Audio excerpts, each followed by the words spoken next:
سورة أنزلناها وفرضناها وأنزلنا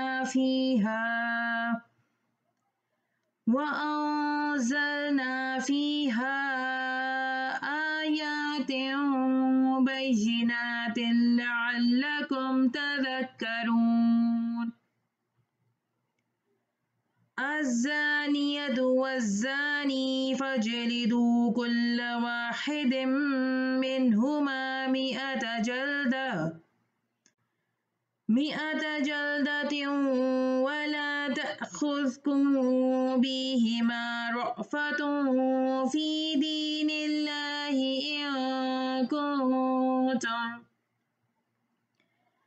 إن كنتم تؤمنون بالله واليوم الآخر وليشهد عذابهما طائفة من المؤمنين الزاني لا ينكح إلا زانية أو مشركة والزانية لا ينكحها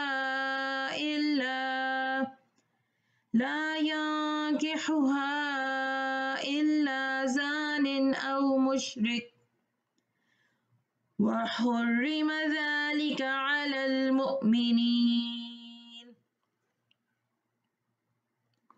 والذين يرمون المحصنات ثم لم يأتوا بأربعة شهداء فاجلدوهم 80 جلدة ولا تقبلوا لهم شهادة أبدا وأولئك هم الفاسقون إلا الذين تابوا من بعد ذلك وأصلحوا فإن الله غفور رحيم والذين يرمون أزواجهم ولم يكن لهم شهداء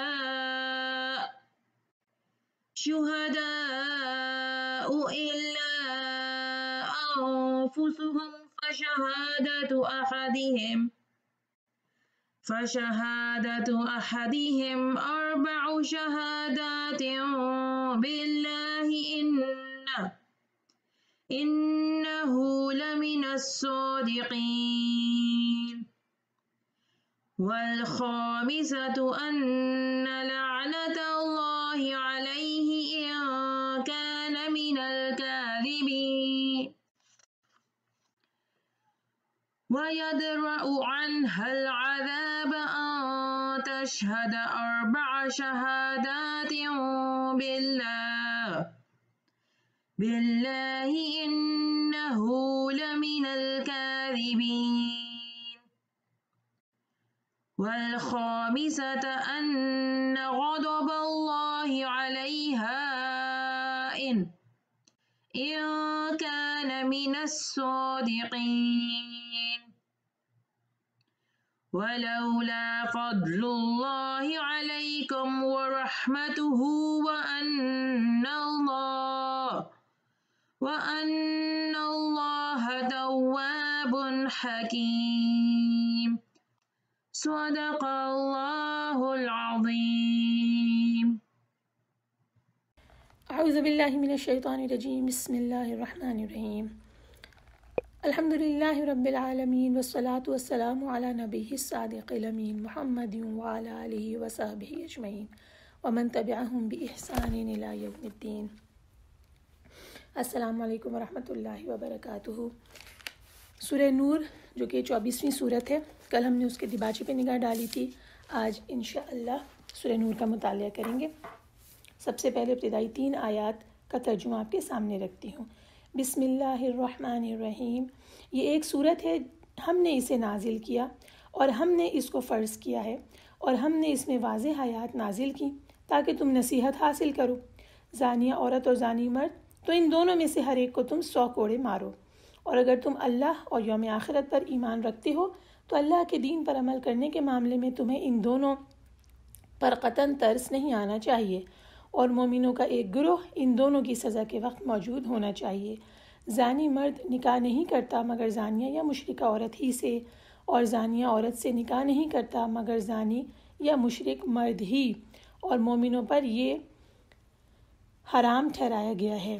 آیت نمبر 3 تک کا ترجمہ آپ کے سامنے ہم نے پیش کیا۔ آئیے اس کی تشریح پر نگاہ ڈالتے ہیں۔ سورہ نور کی پہلی آیت سورہ نور کی اہمیت کو وضاحت سے بیان کرتی ہے۔ اس آیت کے اندر سب سے پہلے یہ بات کہی گئی، سورۃ انزلناہا، اللہ تعالیٰ فرما رہے ہیں یہ ایک سورت ہے جسے ہم نے نازل کیا۔ اس کی یہ معنی نہیں ہے کہ دوسری صورتوں کا اللہ تعالیٰ نے نازل نہیں کیا ہے، بلکہ اس صورت کے ساتھ خاص اہتمام کے ساتھ اس بات کی طرف توجہ دلائی گئی کہ اللہ تعالیٰ نے دلائی ہے توجہ کہ کون ہے اسے نازل کرنے والا، یعنی کوئی اور نہیں بلکہ ہم ہیں، اللہ پاک خود ہیں۔ لہٰذا اس کے معنی ہمارے لیے یہ نکلے کہ اسے کسی عام سے انسان کا کلام نہ سمجھنا، کسی بے زور شخص کا کلام نہ سمجھنا، کوئی ہلکی چیز نہ سمجھنا، بلکہ جان لو کہ اس کا نازل کرنے والا وہ رب ہے جس کے قبضے میں تمہاری جانیں ہیں، تمہاری قسمتیں ہیں، تمہارے احوال ہیں، اور جس کی گرفت سے تم چھوٹ نہیں سکتے، اس دنیا میں، اس زندگی میں، اور موت کے بعد بھی چھوٹ نہیں سکتے۔ تو اللہ تعالیٰ نے سب سے پہلی، یعنی ہم نے اس میں بات یہ نوٹ کی کہ انزلناہا، ہم نے نازل کیا، اور دوسری بات وفرضناہا، ہم نے اسے فرض کیا، یعنی اس کے احکام کو فرض کیا۔ یہاں مفسرین لکھتے ہیں کہ اللہ تعالیٰ نے اس میں حلال و حرام اور اوامر اور نواہی دونوں کو اور حدود کو بیان کر دیا ہے، اور اس کے بعد یہ معنی ہوئے اس کے کہ تم پر وہ احکام جو اس میں نازل کیے گئے ہیں تم پر اور تمہارے بعد آنے والے لوگوں پہ فرض کر دیے گئے ہیں۔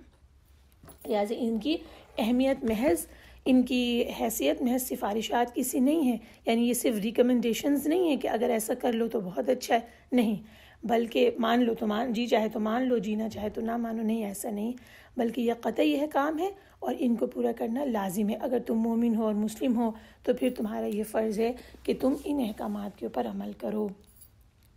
اور تیسری بات اسی آیت کے اندر، ابھی یہ صرف پہلی آیت ہی گزر رہی ہے، پہلی آیت ہی کی تشریح ہم بیان کر رہے ہیں۔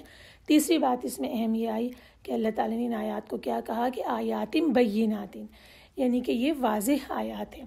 مطلب یہ کہ یہ احکامات بھی واضح ہیں، آیات بھی واضح ہیں، بالکل غیر مبہم ہیں، ان میں ایسی کوئی بات نہیں جو تمہاری سمجھ میں نہ آئے، اور صاف صاف اور کھلی کھلی ہدایات ہیں۔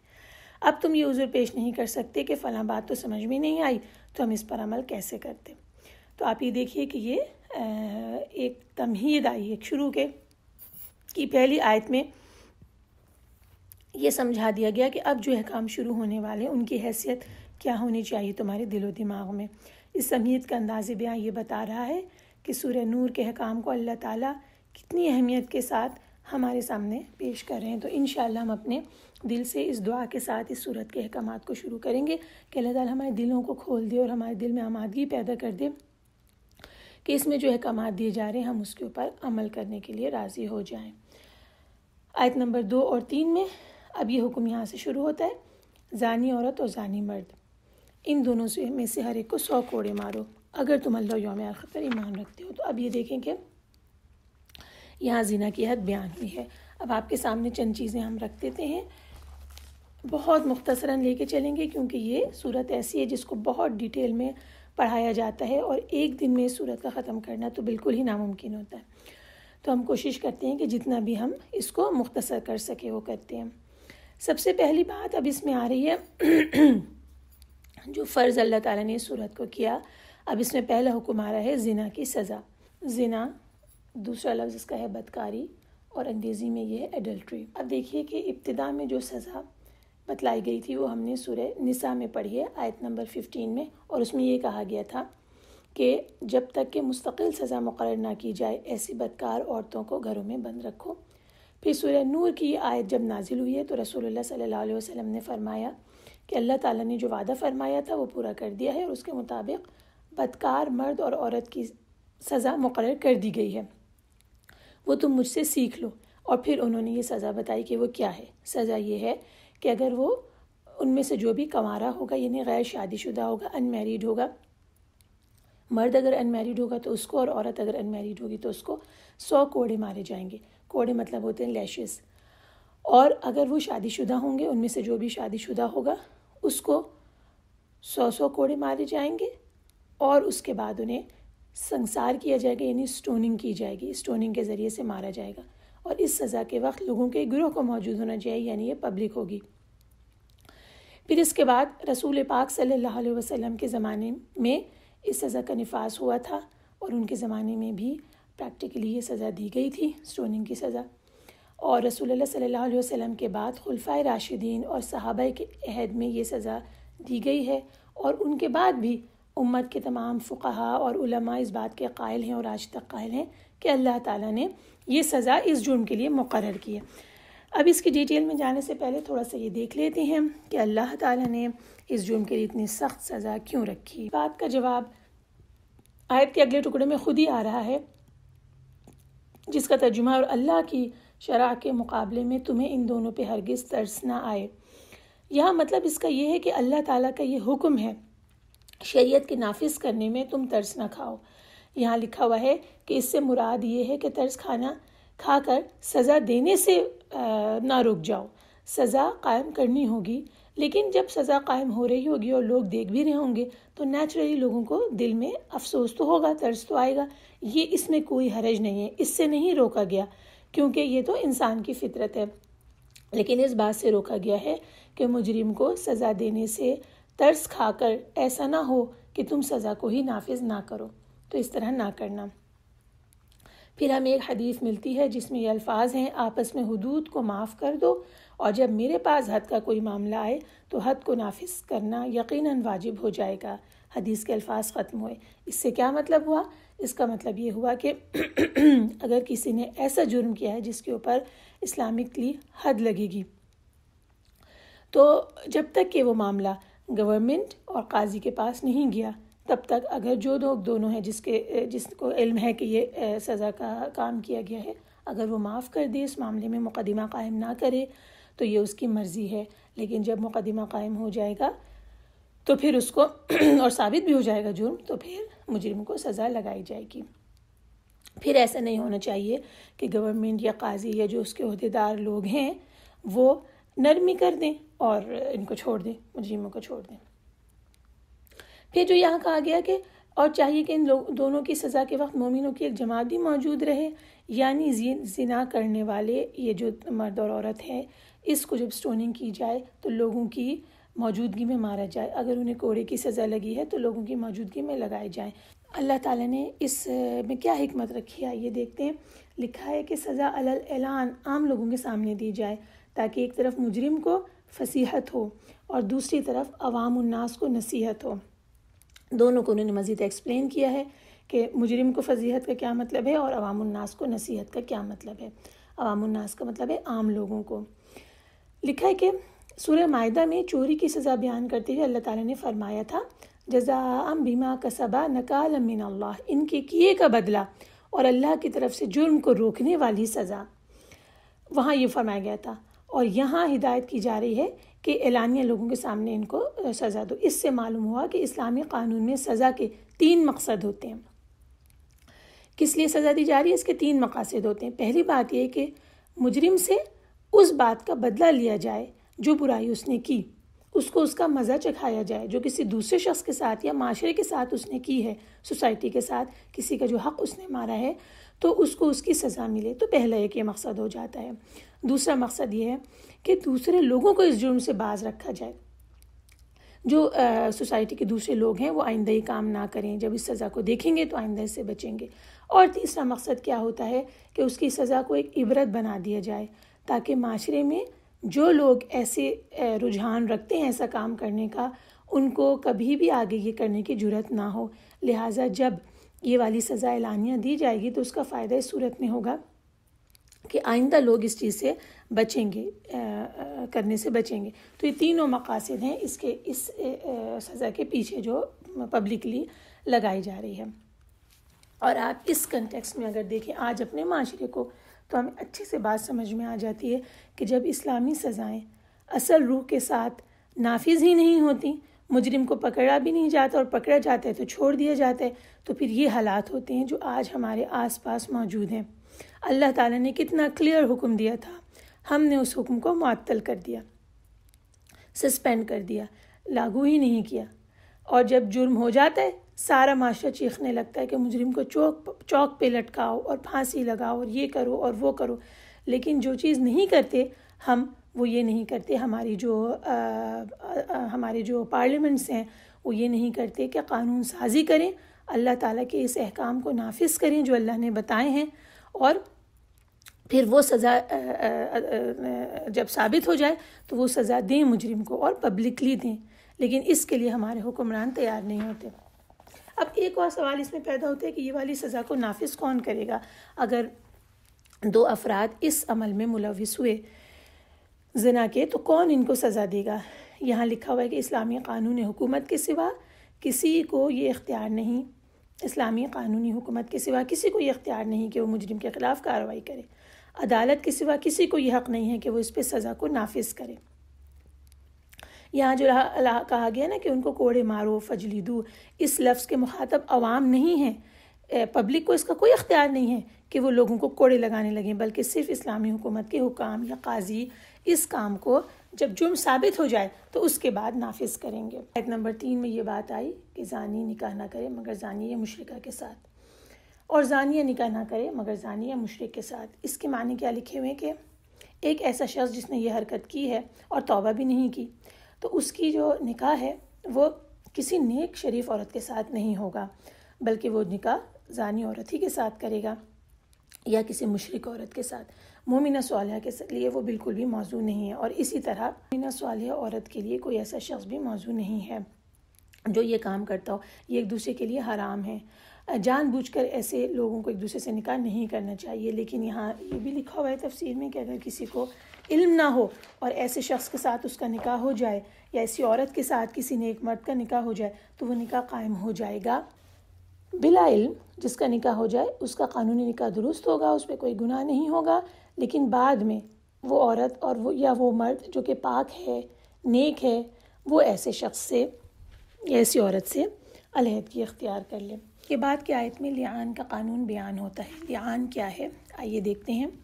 اب اس میں یہ آ رہا ہے کہ ایک شوہر اگر اپنی بیوی پر صریح طور پہ زنا کا الزام عائد کرے، یعنی کلیئرلی یہ کہے کہ عورت نے کسی اور مرد کے ساتھ یہ فیل کیا ہے، زنا کا فیل کیا ہے، ایڈلٹری کی ہے، یا پھر وہ صاف الفاظ میں اپنے بچے کو اپنا بچہ تسلیم کرنے سے انکار کر دے، اس صورت میں عدالت کے پاس مقدمہ جائے گا.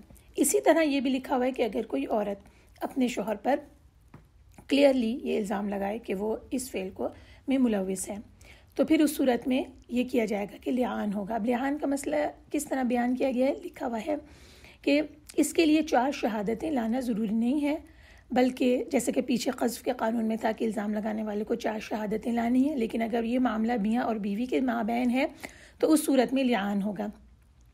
اس صورت میں ہوگا یہ کہ خاوند 4 قسمیں کھائے گا، یعنی شوہر 4 دفعہ قسمیں کھائے گا اللہ کی، اور اس میں یہ بات جملہ کہے گا اور 5ویں دفعہ یہ کہے گا کہ میری بیوی اگر سچی اور میں جھوٹا ہوں تو پھر مجھ پہ اللہ کی لعنت ہو. اس کے جواب میں اس عورت کو پورا موقع دیا جائے گا. اب 2 ہی صورتیں ہو سکتی ہیں نا، اگر کسی نے اپنی بیوی پر کوئی الزام لگایا ہے تو یا تو وہ عورت جھوٹی ہے اور وہ واقعتاً مجرم ہے اس جرم کی، یا یہ ہو سکتا ہے کہ وہ عورت معصوم ہو، سچی ہو اور اس جرم کی نہ ہو، مرتکب نہ ہو، اور شوہر جو ہے وہ جھوٹا الزام لگا رہا ہو. 2 ہی صورتیں ہو سکتی ہیں. تو اگر وہ عورت سچی ہے تو وہ 4 قسمیں اٹھائے گی، اور اگر وہ عورت جھوٹی ہے اس صورت میں بھی وہ 4 دفعہ قسمیں اٹھائے گی اور 5ویں دفعہ یہ لفظ کہے گی. کیا کہے گی؟ 4 دفعہ یہ کہے گی کہ اللہ تعالیٰ کی قسم کھا کر یہ والی بات کہے گی کہ وہ سچی ہے، اور 5ویں دفعہ وہ یہ کہے گی کہ اگر میں جھوٹی ہوں تو مجھ پر اللہ کا غضب نازل ہو. جب یہ لعان ہو جائے گا تو اگر تو وہ سچی ہے یا اگر تو وہ جھوٹی ہے، دونوں صورتوں میں وہ اس کو کوئی سزا نہیں دی جائے گی، اسے کوئی زنا کی سزا نہیں دی جائے گی، سوائے اس کے اس وقت زنا کی سزا ملے گی جب وہ اپنے منہ سے اقرار کر لے، یعنی کہ وہ قسم اٹھانے سے پیچھے ہٹ جائے، قسم نہ اٹھائے یا 5ویں دفعہ جو ہے کہ میں مجھ پر اللہ کا غضب ہو یہ الفاظ نہ کہے اور خود اس کا ضمیر جو ہے وہ اس بات کی یہ تیار نہ ہو کہ میں 5ویں دفعہ یہ کہہ دوں گی تو اس کا مطلب ہے کہ دنیا سے تو بچ جاؤں گی لیکن اللہ کے غضب کا شکار ہو جاؤں گی۔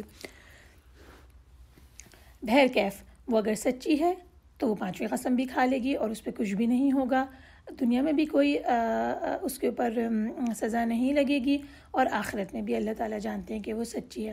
لیکن ہوگا یہ کہ قاضی ان دونوں کے درمیان میں علیحدگی کروا دیں گے اور یہ علیحدگی جو ہے یہ طلاق بائن ہوگی، اس کے بعد وہ لوگ رجوع نہیں کر سکتے، عورت عدت گزارے گی لیکن وہ دونوں کبھی نکاح نہیں کر سکتے اور اس عدت کے دوران اس کا نان نفقہ مرد کے ذمے نہیں ہوگا کیونکہ لعان کے ذریعے میں جدائی ہوئی ہے۔ اور اگر وہ عورت جھوٹی ہے اس صورت میں بھی دنیا کی سزا سے تو بچ جائے گی کیونکہ اس نے 5ویں قسم بھی اٹھا لی، لیکن اللہ تعالیٰ کے یہاں وہ سزا کی مستحق ہوگی۔ اگر یہ لعان کسی بچے کے کیس میں ہو تو جس کی والدیت کو تسلیم کرنے سے اس کے باپ نے انکار کر دیا ہے تو پھر وہ جب بچہ پیدا ہوگا تو وہ اپنے باپ کے بجائے اپنی ماں کے نام سے پکارا جائے گا۔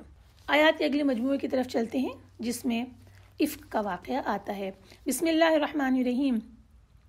بے شک جو لوگ بہتان گھڑ لائے وہ تمہیں میں سے ایک گروہ ہیں، تم اسے اپنے لیے برا نہ سمجھو بلکہ وہ تمہارے لیے بہتر ہے۔ ان میں سے ہر شخص کے لیے اتنا ہی گناہ ہے جو اس نے کمایا اور ان میں سے وہ شخص جس نے اس گناہ کا بڑا بوجھ اٹھایا اس کے لیے عذاب عظیم ہے۔ جب تم نے یہ جھوٹ سنا تو کیوں نہ مومن مردوں اور مومن عورتوں نے اپنے نفسوں میں اچھا گمان کیا اور کیوں نہ کہا کہ یہ تو صریح بہتان ہے۔ وہ اس الزام پر 4 گواہ کیوں نہ لائے، پھر جب وہ گواہ نہیں لائے تو وہی لوگ اللہ کے ہاں جھوٹے ہیں۔ اور اگر تم پر دنیا اور آخرت میں اللہ کا فضل اور اس کی رحمت نہ ہوتی تو تم جن باتوں میں پڑ گئے تھے اس پر تمہیں عذاب عظیم آ لیتا۔ جب تم اپنی زبانوں سے اس بہتان کا چرچا کر رہے تھے اور اپنے منہ سے وہ بات کہہ رہے تھے جس کا تمہیں علم نہ تھا اور تم اسے معمولی سمجھ رہے تھے جبکہ وہ اللہ کے ہاں بہت بڑی بات ہے، اور جب تم نے اسے سنا تو کیوں نہ کہا یہ ہمارے لائق نہیں کہ ہم یہ بات زبان پہ لائیں، یا اللہ تو پاک ہے، یہ بہتان عظیم ہے۔ اللہ تمہیں نصیحت کرتا ہے کہ اگر تم مومن ہو تو پھر کبھی بھی ایسی حرکت نہ کرنا، اور اللہ تمہارے لیے اپنی آیات بیان کرتا ہے اور اللہ خوب جاننے والا خوب حکمت والا ہے۔ بے شک جو لوگ یہ پسند کرتے ہیں کہ ایمان لانے والوں میں بے حیائی پھیلے ان کے لیے دنیا اور آخرت میں دردناک عذاب ہے، اور اللہ جانتا ہے اور تم نہیں جانتے۔ اور اگر تم پر اللہ کا فضل اور اس کی رحمت نہ ہوتی تو اللہ بہتان لگانے والوں کو فوراً عذاب دیتا، اور یہ کہ بلا شبہ اللہ نہایت شفقت کرنے والا نہایت رحم فرمانے والا ہے۔ اے ایمان والو تم شیطان کے قدموں کا اتباع نہ کرو، اور جو کوئی شیطان کے قدموں کی پیروی کرتا ہے تو بلا شبہ وہ شیطان تو بے حیائی اور برے کام ہی کا حکم دیتا ہے۔ اور اگر تم پہ اللہ کا فضل اور اس کی رحمت نہ ہوتی تو تم میں سے کوئی ایک بھی کبھی پاک نہ ہوتا، لیکن اللہ جسے چاہے پاک کرتا ہے اور اللہ خوب سنتا خوب جانتا ہے۔ اور تم میں سے فضل اور وسعت والے قرابت داروں اور مسکینوں اور اللہ کی راہ میں ہجرت کرنے والوں کو مالی مدد دینے سے قسم نہ کھائیں، اور چاہیے کہ وہ معاف کر دیں اور درگزر کریں۔ کیا تم یہ پسند نہیں کرتے کہ اللہ تمہاری مغفرت فرمائے، اور اللہ بہت بخشنے والا نہایت رحم کرنے والا ہے۔ بلا شبہ جو لوگ پاک دامن بے خبر مومن عورتوں پر زنا کی تہمت لگاتے ہیں ان پہ دنیا اور آخرت میں لعنت کی گئی ہے اور ان کے لیے عذاب عظیم ہے۔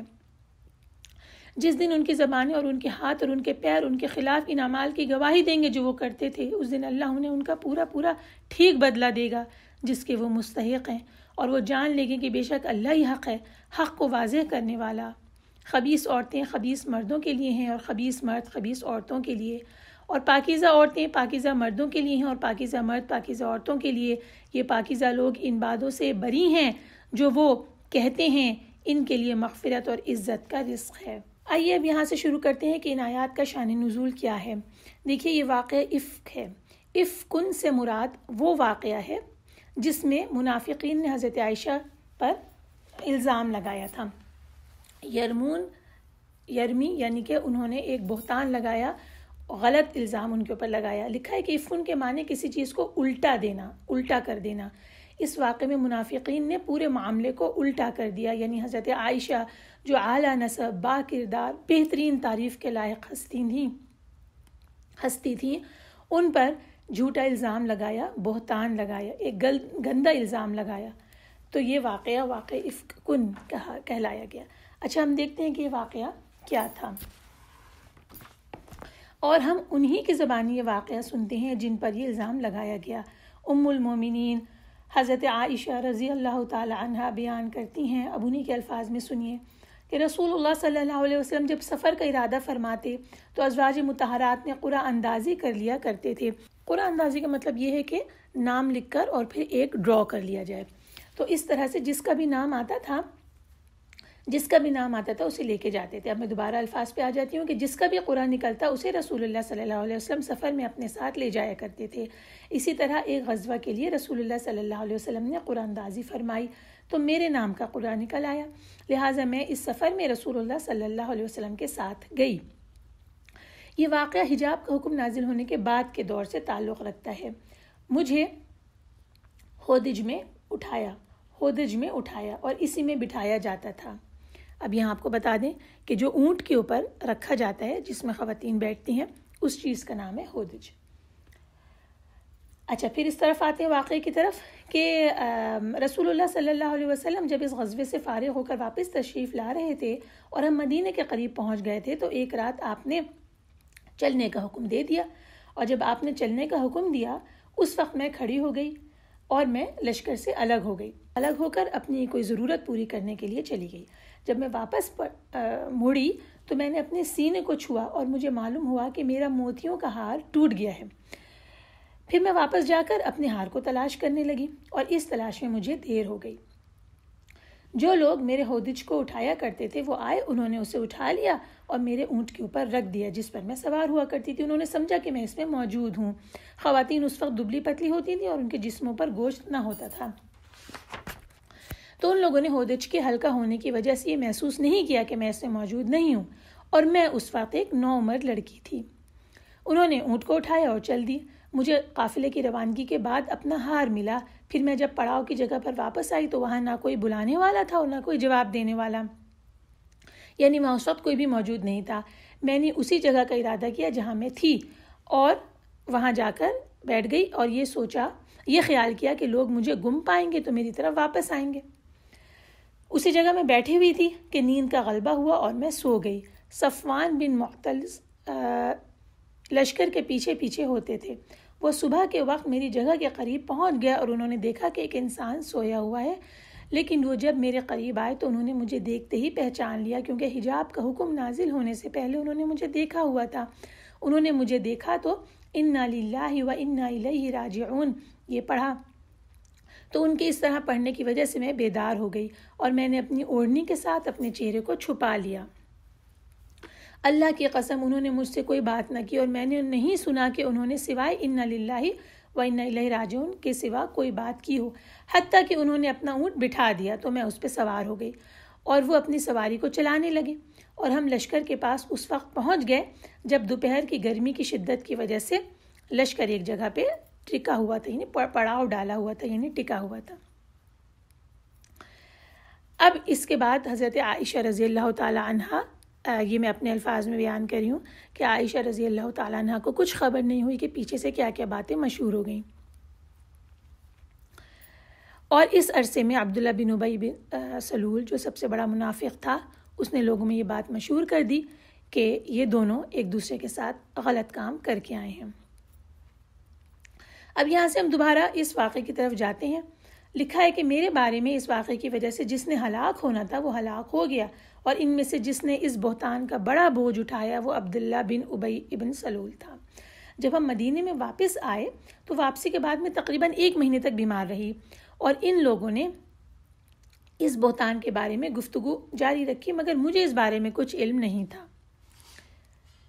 ایک چیز جو میرے لیے تشویش کا باعث تھی وہ یہ کہ رسول اللہ صلی اللہ علیہ وسلم تشریف لاتے، سلام کہتے اور فرماتے کیف تیکم، اس کا مطلب ہے کیا حال ہے۔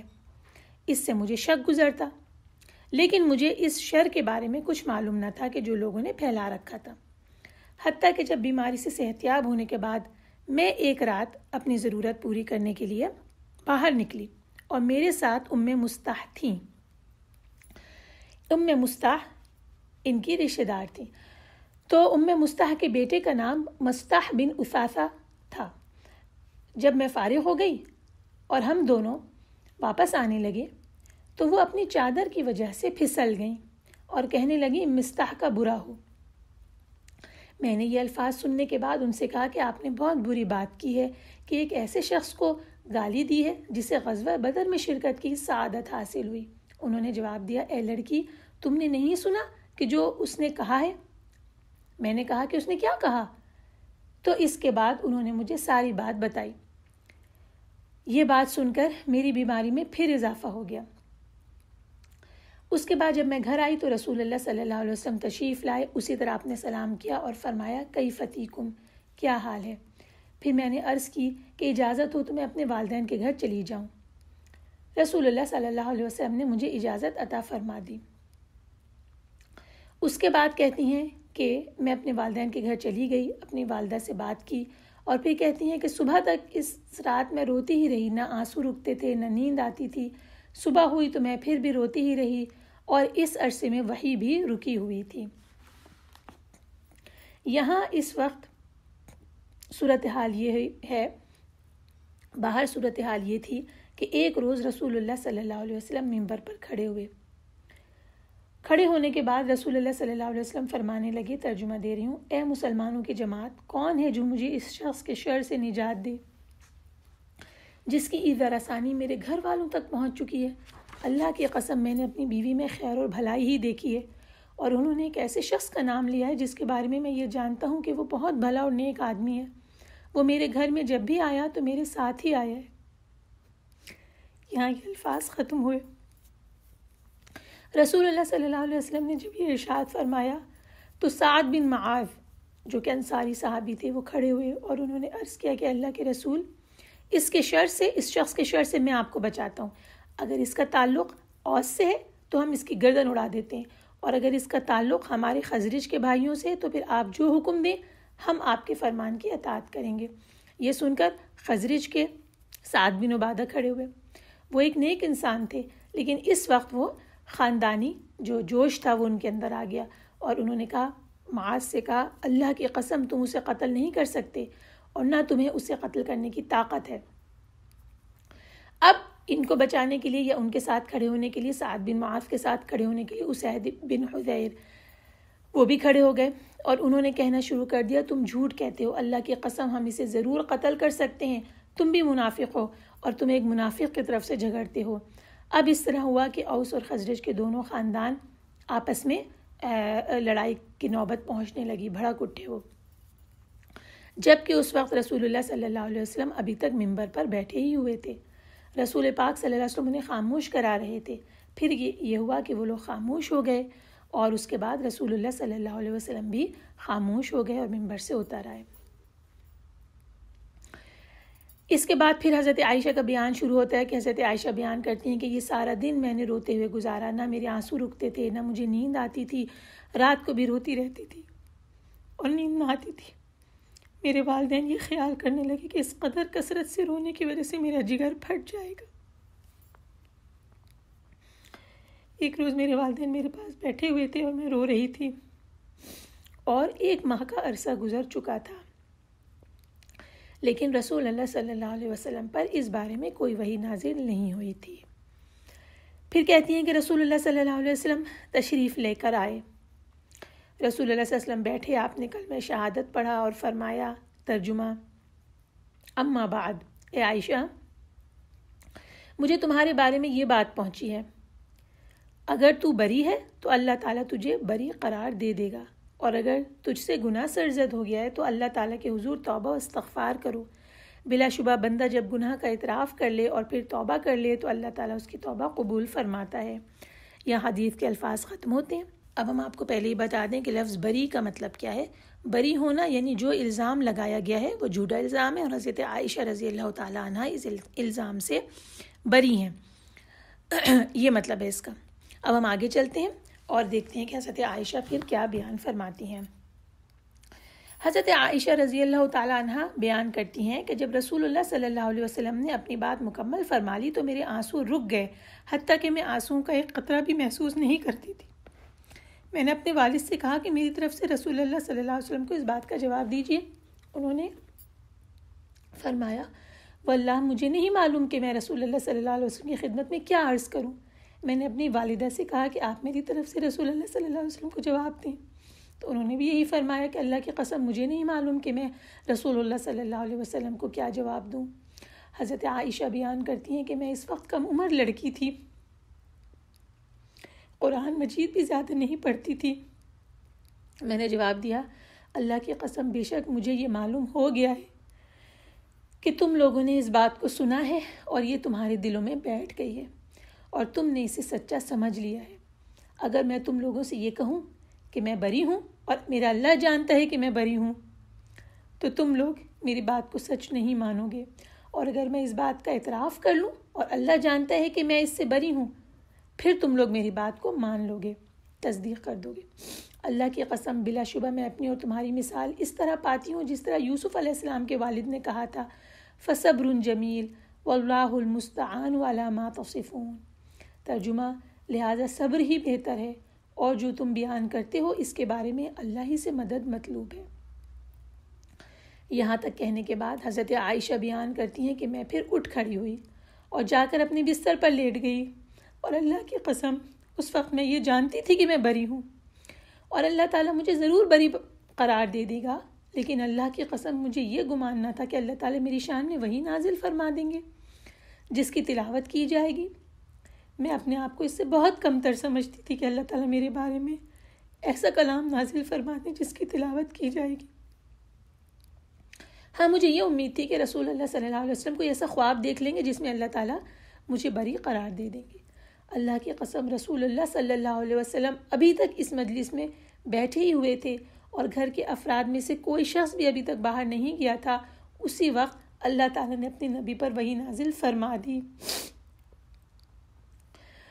آپ صلی اللہ علیہ وسلم پر وہ کیفیت طاری ہوئی جو وحی کے نزول کے وقت ہوتی تھی کہ سردی کے موسم میں بھی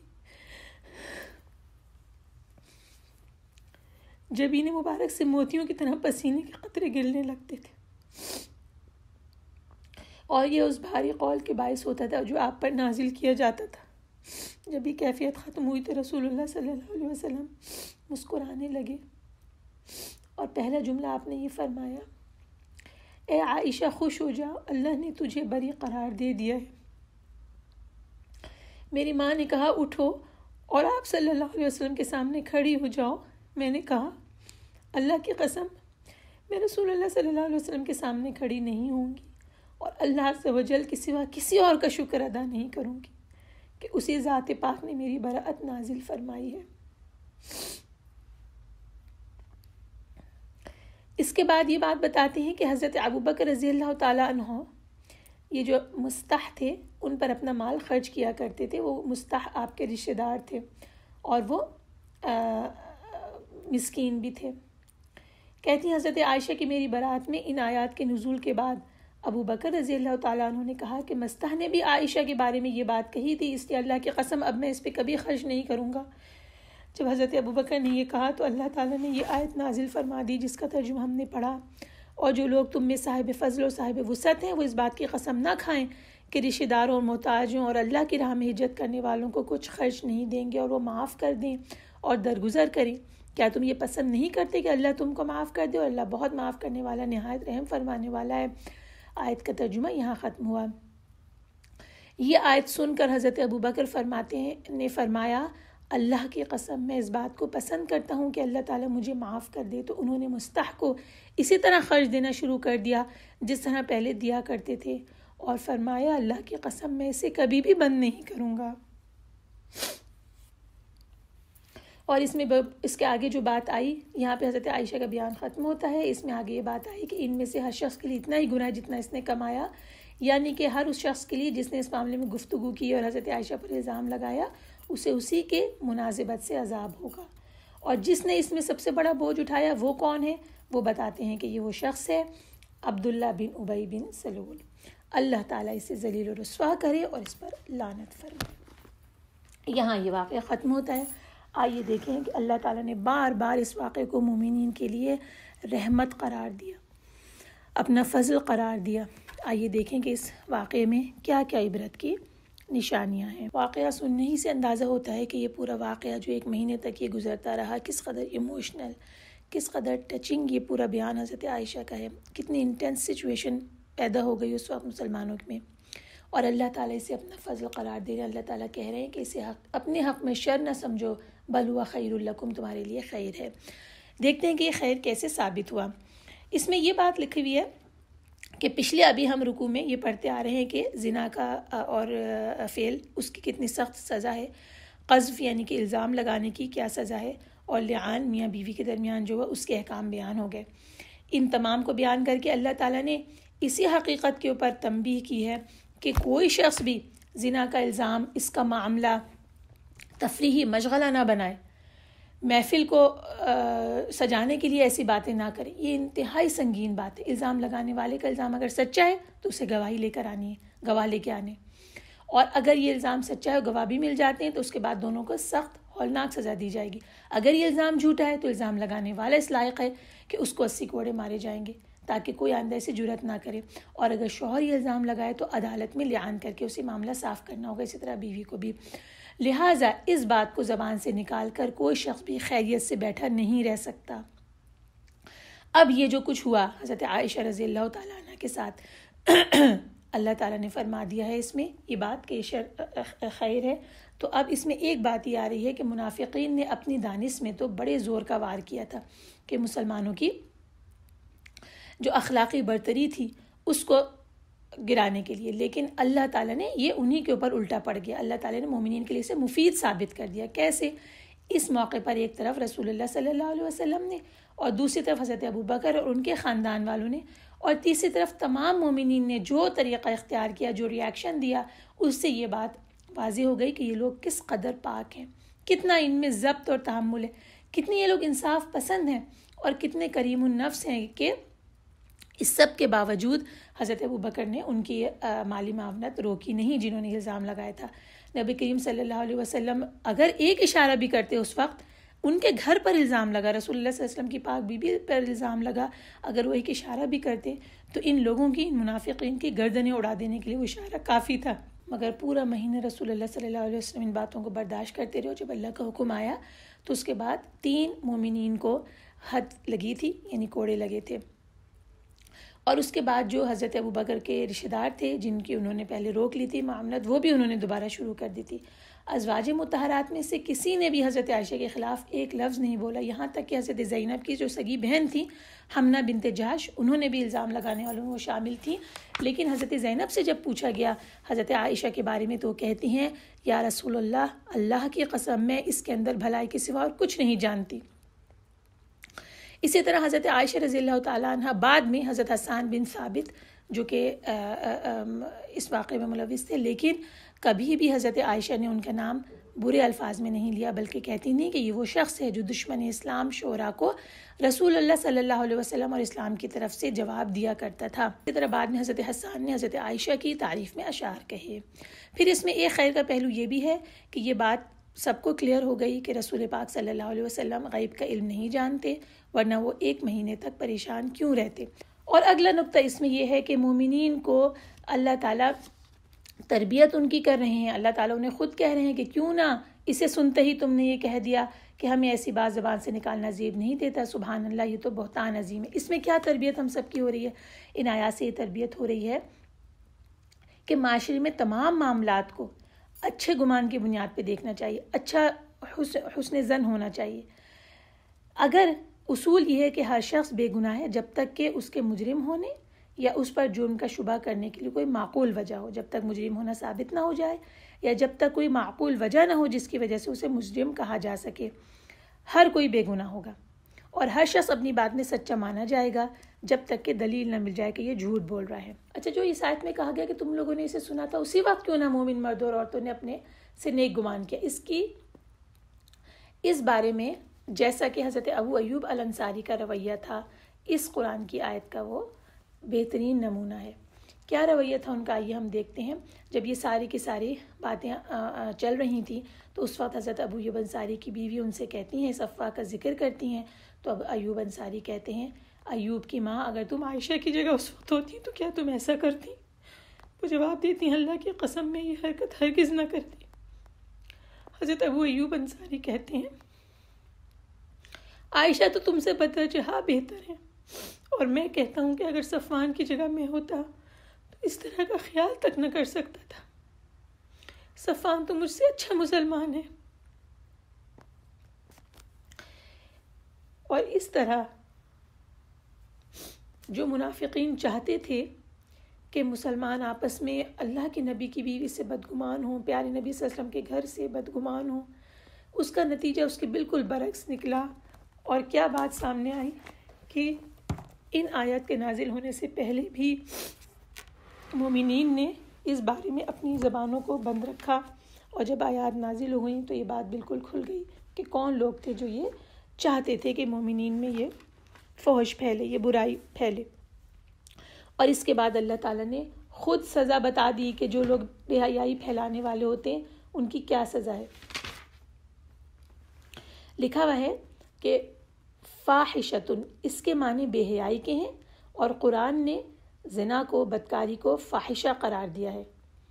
اسی کے ساتھ ساتھ جھوٹی خبر کو پھیلانا، اس کو بھی اللہ تعالیٰ نے بے حیائی قرار دیا ہے، اور اسے دنیا اور آخرت میں عذاب علیم کا باعث بتایا ہے۔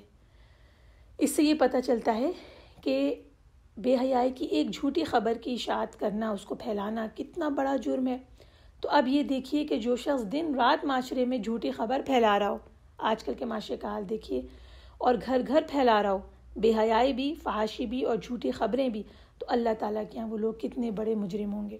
تفسیر میں لکھا ہے کہ اس آیت کے تشریح میں کہ جو لوگ چاہتے ہیں کہ ایمان لانے والوں کے گروہ میں فحش پھیلے، وہ دنیا اور آخرت میں دردناک سزا کے مستحق ہیں، دنیا اور آخرت دونوں میں۔ یہاں لکھا ہوا ہے کہ دنیا میں بھی ان کے لیے سزا لگائی جائے، یہ اسلامی حکومت کا فرض ہے کہ سزا لگائی جائے، یعنی وہ لوگ جو کہ بدکاری کے اڈے قائم کرتے ہیں، ان جگہوں کو، ان سینٹرز کو قائم کرتے ہیں جن میں یہ کام کیا جاتا ہے، پھر بد اخلاقی کی ترغیب دینے والے کام کرتے ہیں، اور اس طرح کے جو بھی میڈیا کے ذریعے سے، تصویروں کے ذریعے سے، کھیل تماشوں کے، رقص کے ذریعے، مخلوط محفلوں کے ذریعے، کلبز کے ذریعے، جو کچھ بھی جس زمانے میں بھی ہو رہا ہو جو کہ فحش کی طرف لے کر جا رہا ہو پورے معاشرے کو، یہ لوگ دنیا میں بھی مجرم ہیں، صرف آخرت میں ہی نہیں، دنیا میں بھی ان کو سزا ملنی چاہیے۔ لکھا ہے کہ اسلامی حکومت کا یہ فرض ہے کہ ایسی چیزوں کے اشاعت کے ذرائع جو ہیں ان کو بند کرے، ان کا سدباب کرے۔ اب آیت نمبر 26 کو دیکھ لیتے ہیں، جس میں یہ فرما دیا گیا کہ الخبیثات للخبیثین والخبیثون للخبیثات والطیبات للطیبین والطیبون للطیبات۔ پہلی بات یہاں لکھی ہوئی ہے کہ یہ آیت کریمہ حضرت عائشہ اور یہ بہتان باندھنے والے جو لوگ ہیں ان کے بارے میں نازل ہوئی، اور اس کی وجہ یہ ہے کہ یہ جو بری بات کر رہے تھے یہ برے ہی لوگوں کو زیب دیتی ہے، اور پاکیزہ بات پاک لوگوں کو زیب دیتی ہے۔ اس قاعدے کے مطابق منافقین نے حضرت عائشہ کی طرف جو بات منسوب کی وہ بہت بری بات تھی، لہٰذا حضرت عائشہ تو اس کی حقدار نہیں بلکہ وہ خود اس کے حقدار ہیں، کیونکہ حضرت عائشہ عفت اور پاک دامنی اور پاکیزگی اور طہارت کی زیادہ حقدار ہے۔ اللہ تعالیٰ نے حضرت عائشہ کو رسول اللہ صلی اللہ علیہ وسلم کی بیوی بنایا ہے، اس لیے وہ پاک ہیں، اور رسول اللہ صلی اللہ علیہ وسلم ہر پاک سے پاک انسان سے بھی زیادہ پاک ہیں۔ اگر خدا نخواستہ حضرت عائشہ ایسی نہ ہوتی تو رسول اللہ صلی اللہ علیہ وسلم کے عقد میں ہی کیسے آتی؟ یہاں اللہ تعالیٰ نے بتا دیا اولئک مبرؤون مما یقولون، یہ پاک لوگ تو ان باتوں سے بالکل بری ہیں جو یہ لوگ کر رہے ہیں۔ ان آیات کے بعد حضرت عائشہ رضی اللہ تعالیٰ عنہ کی برات ہوئی، اور حضرت عائشہ اور خاندان ابو بکر رضی اللہ عنہ کے لیے دنیا میں قیامت تک جب تک یہ آیات تلاوت کی جائیں گی ان کے ذکر جمیل میں اضافہ ہوا، اور آخرت میں ان کے رفع درجات ہوئی، انہیں بلند مرتبے انہیں ملیں گے، کیونکہ انہوں نے کتنا صبر کیا اور کتنا برداشت کیا اس ایک مہینے۔ اور اس کے بعد جو ہم آیات پڑھیں گے اس میں ہم دیکھیں گے کہ متواتر ایک کے بعد ایک کون سے معاشرتی قوانین اللہ تعالیٰ نے دیے ہیں تاکہ ان تمام بری باتوں اور فحش باتوں کا معاشرے سے سدباب ہو۔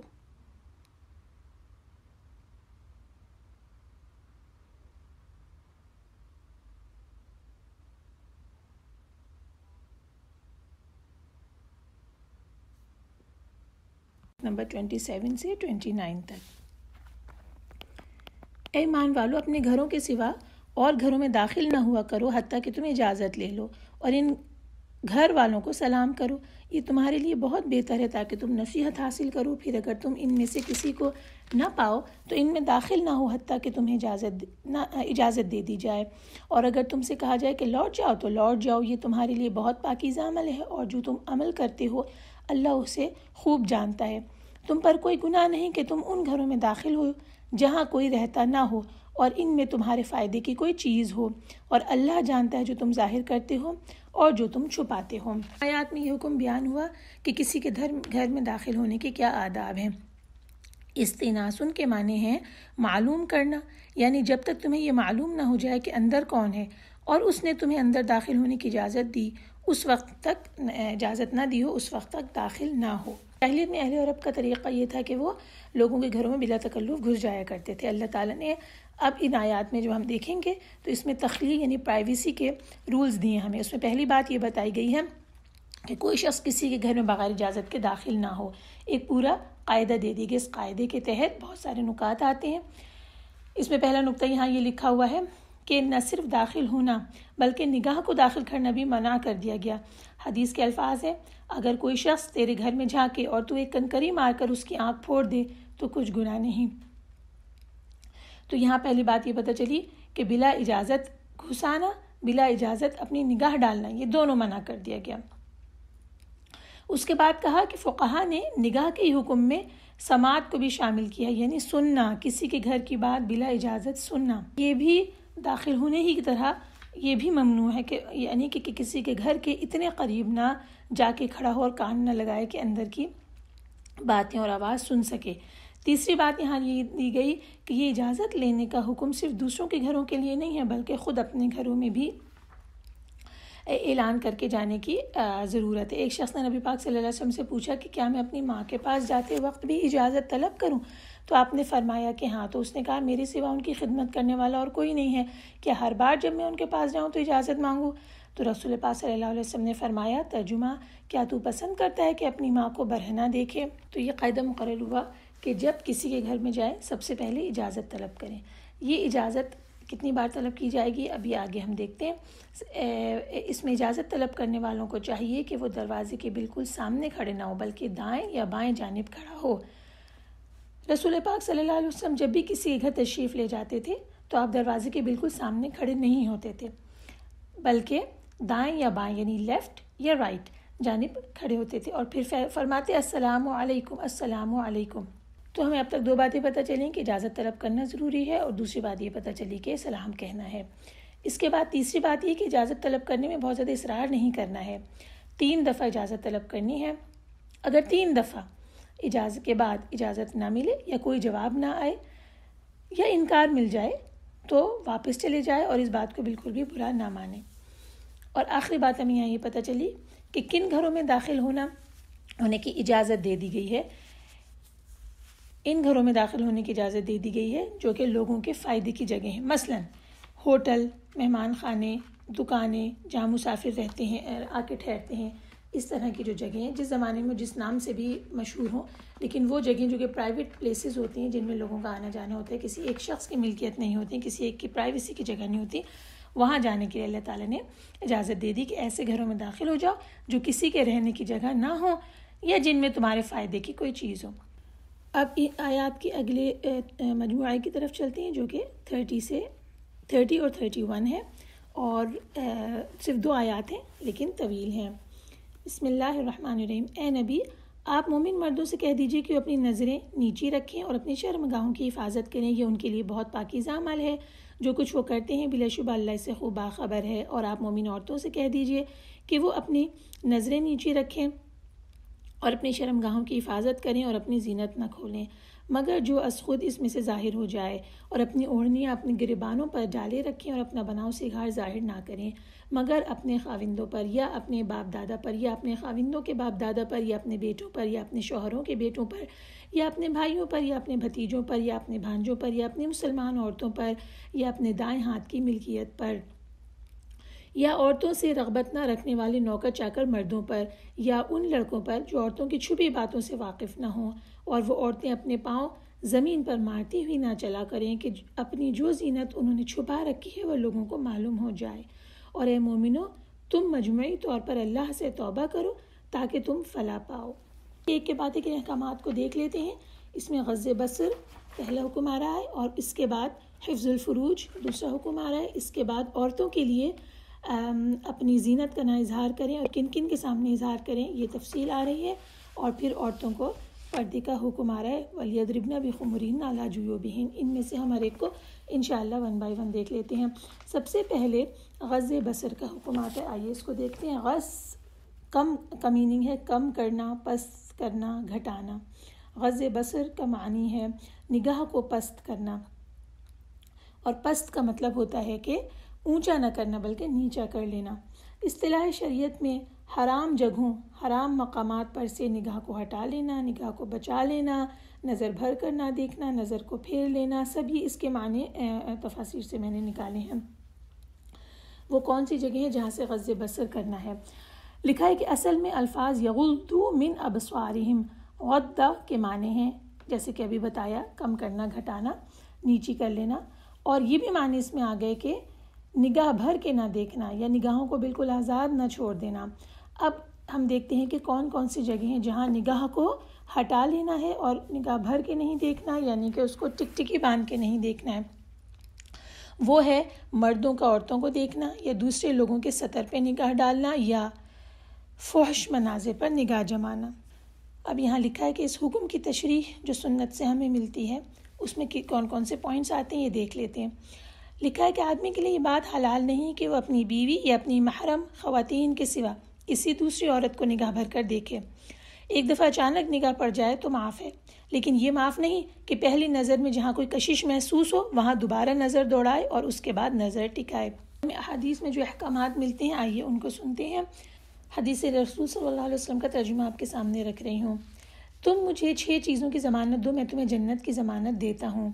نمبر 1، جب تم میں سے کوئی بات کرے تو جھوٹ نہ بولے. نمبر 2، جب وعدہ کرے تو خلاف ورزی نہ کرے. نمبر 3، جب امانت رکھی جائے تو اس میں خیانت نہ کرے. 4، اپنی نظر نیچی رکھو. 5، اپنی شرمگاہوں کی حفاظت کرو. 6، اور اپنے ہاتھوں کو روکو. حدیث کے الفاظ یہاں ختم ہوئے.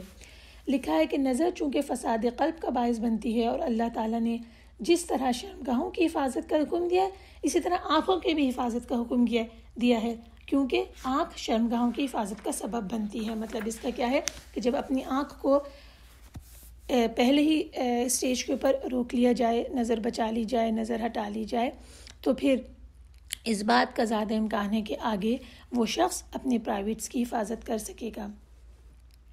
یہاں دوسری ایک حدیث اس بات کو مزید کلیئر کر رہی ہے. صحیح بخاری میں ہے یہ، حضرت ابو ہریرہ سے روایت ہے. رسول اللہ صلی اللہ علیہ وسلم فرماتے ہیں، ترجمہ: ابن آدم پر اس کے زنا کا حصہ لکھ دیا گیا ہے جسے وہ ضرور پا لیتا ہے.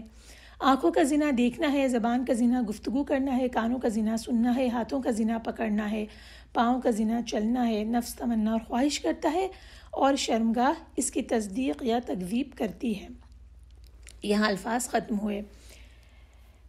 اور ایک اور حدیث ہے، اس کا ترجمہ ہے: قیامت کے دن ہر آنکھ روئے گی سوائے اس آنکھ کے جو اللہ کے حرام کردہ امور سے نیچی ہو گئی، اور وہ آنکھ جو اللہ کے راستے میں بیدار رہی یعنی جاگتی رہی، اور وہ آنکھ جس سے اللہ کے خوف کے باعث مکھی کے سر کے برابر آنسو نکل آئے. یہاں حدیث کے الفاظ ختم ہوئے. تو اب کوئی شخص اپنی نظر کو کیسے بچائے، اس کے بارے میں بھی رسول اللہ صلی اللہ علیہ وسلم نے ہدایت دے دی ہیں. حدیث کا ترجمہ ہے: نگاہ ابلیس کے زہریلے تیروں میں سے ایک تیر ہے. جو شخص مجھ سے ڈر کر اس کو چھوڑ دے گا میں اس کے بدلے اسے ایسا ایمان دوں گا جس کی حلاوت وہ اپنے دل میں پائے گا. حدیث سے پتہ چلا کہ اللہ تعالیٰ ایک بندہ مومن کو اس بات کی ترغیب دے رہے ہیں کہ نگاہ کو بچا لے ان فحش چیزوں سے، اور اللہ تعالیٰ اس کے دل میں ایمان کی چاشنی ڈال دیں گے، ایمان کی سویٹنس پیدا کر دیں گے. پھر ایک اور حدیث ہے جس کا ترجمہ ہے: جس مسلمان کی نگاہ کسی عورت کے حسن پہ پڑے اور وہ نگاہ ہٹا لے تو اللہ اس کی عبادت میں لطف اور لذت پیدا کر دیتا ہے. حدیث کے الفاظ ختم ہوئے. پھر ایک دفعہ کا واقعہ ہے کہ حجۃ الوداع کے موقع پہ رسول اللہ صلی اللہ علیہ وسلم کے چچا زاد بھائی فضل بن عباس، اس زمانے میں وہ نوجوان تھے، رسول اللہ صلی اللہ علیہ وسلم کے ساتھ اونٹ پہ سوار تھے اور راستے میں عورتیں گزرنے لگیں. فضل ان کی طرف دیکھنے لگے. رسول اللہ صلی اللہ علیہ وسلم نے ان کے منہ پر ہاتھ رکھا اور منہ کو دوسری طرف پھیر دیا.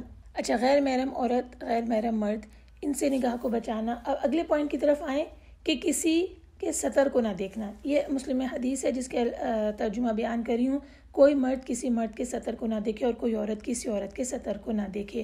حدیث ختم ہوئی. اور اسی کے ساتھ بعد ایک اور حدیث ہے جس کا ترجمہ ہے: کسی زندہ یا مردہ کی ران پر نگاہ نہ ڈالو. حدیث کے الفاظ ختم ہوئے. یعنی مرنے کے بعد بھی اللہ تعالیٰ نے اس کے سطر کا یعنی عورہ کا پردہ رکھا ہے. اس سے عظمت آدمیت پتہ چلتی ہے ہمارے دین کے اندر. کسی مرنے والے کی بھی سطر پہ نگاہ نہیں ڈالی جائے گی. لہٰذا اب ہم نے دیکھیے کہ یہ جو احکامات ابھی پڑھے ہیں، ایک کے لفظ غض بصر، اس کی ڈیٹیل کیا آ گئی کہ کسی غیر محرم مرد کا کسی مرد کا غیر محرم عورت کو دیکھنا یا عورت کا غیر محرم مرد کو دیکھنا، اس سے ممنوع کر دیا گیا کسی سطر پر نگاہ ڈالنا اور فحش مناظر پہ نگاہ ڈالنا. اس سے منع کر دیا گیا، ایک دفعہ نگاہ پڑ جائے تو اس کے بعد نگاہ کو ہٹا لو. یہ انگریزی ترجمے میں بھی اور تفسیر میں سے اس کو پڑھ لیتے ہیں. غض البصر means lowering one's gaze or keeping one's gaze downwards. In other words, one should avoid looking at things which it is improper to look at. This may be achieved either by avoiding looking at something, by turning one's gaze away, or by lowering it. It becomes evident from the context that this directive is addressed to those men who focus their gaze on women, or who cast their glances at one's private parts, or who intentionally look at obscene objects. اس کے بعد اگلے حکم کی طرف چلتے ہیں کہ یحفظوا فروجہم. یحفظوا فروجہم کا مطلب ہے کہ اپنی شرمگاہوں کی حفاظت کریں. Guard their private parts. اس کے بارے میں لکھ رہے ہیں کہ اس میں دونوں احکام شامل ہیں. شرمگاہ کو زنا کے فعل سے بچایا جائے، دوسرے یہ کہ اپنی شرمگاہ کو دوسرے کے سامنے کھولنے سے بچایا جائے. اپنی عورہ کو، پرائیویٹ پارٹس کو کسی کے بھی سامنے نہ کھولا جائے. اور عورہ کیا ہے؟ رسول پاک صلی اللہ علیہ وسلم کے حکم کے مطابق مرد کا سطر اس کی ناف سے گھٹنے تک ہے. اس حصے کو بیوی کے سوا کسی کے سامنے کھولنا قصداً حرام ہے. علی رضی اللہ عنہ کی روایت ہے کہ رسول اللہ صلی اللہ علیہ وسلم نے فرمایا، ترجمہ، اپنی ران کبھی نہ کھولو. صرف دوسروں کے سامنے ہی نہیں بلکہ تنہائی میں بھی ننگا رہنا یہ منع ہے. ایک حدیث ہے جس کے ترجمہ ہے کہ خبردار کبھی بے لباس نہ رہو، کیونکہ تمہارے ساتھ وہ ہیں جو کبھی تم سے جدا نہیں ہوتے سوائے اس وقت کے جب تم رفع حاجت کرتے ہو یا اپنی بیویوں کے پاس جاتے ہو. لہٰذا ان سے شرم کرو اور ان کا احترام ملحوظ رکھو. یہاں حدیث کے الفاظ ختم ہوتے ہیں. اس سے یہ بات پتہ چلی کہ جب تنہائی میں ہو کوئی بھی شخص، مرد یا عورت، تو اس وقت بھی اپنے آپ کو بے لباس نہ کرے، کیونکہ رحمت کے فرشتے اس کے آس پاس موجود ہوتے ہیں، خیر کے فرشتے موجود ہوتے ہیں. ان دونوں احکامات کو پڑھنے کے بعد اب ہم آیت کی حصے کی طرف آتے ہیں جس میں عورتوں سے خطاب ہوا. آیت نمبر 31 میں قل للمؤمنات. اب ہم میں سے سب مومنات ہیں الحمدللہ، ایمان والی عورتیں. اور ہم سورت کے شروع میں یہ دیکھ چکے ہیں کہ اللہ نے بتا دیا کہ ہم نے اسے نازل کیا، ہم نے اسے فرض کیا. اب ہم اس احساس کے ساتھ ان آیات کو پڑھیں گے کہ اس میں جو احکامات آئے ہیں انشاءاللہ ہم اسے فرض سمجھتے ہوئے اس پہ عمل کریں گے. عورتوں کے لیے پہلے دو احکامات بالکل وہی ہیں کہ اپنی نگاہوں کو نیچی کریں اور اپنی شرمگاہوں کی حفاظت کریں. اس پر اضافہ ہے اور اپنا بناؤ سگار نہ دکھائیں، ولا یبدین زینتہن. آئیے اس کے اوپر دیکھتے ہیں کہ اپنی زینت کا اظہار نہ کریں سوائے اس کے جو خود بخود ظاہر ہو جائے. لکھا ہے کہ اپنی خوبصورتی کو ظاہر نہ کریں مگر جو خود بخود اس میں سے ظاہر ہو جائے. معنی یہ ہے کہ اجنبیوں کے سامنے اپنی زینت کو نہ ظاہر کریں. سب سے پہلے یہ دیکھتے ہیں کہ زینت کیا ہے. زینت 3 چیزوں کے لیے ہے.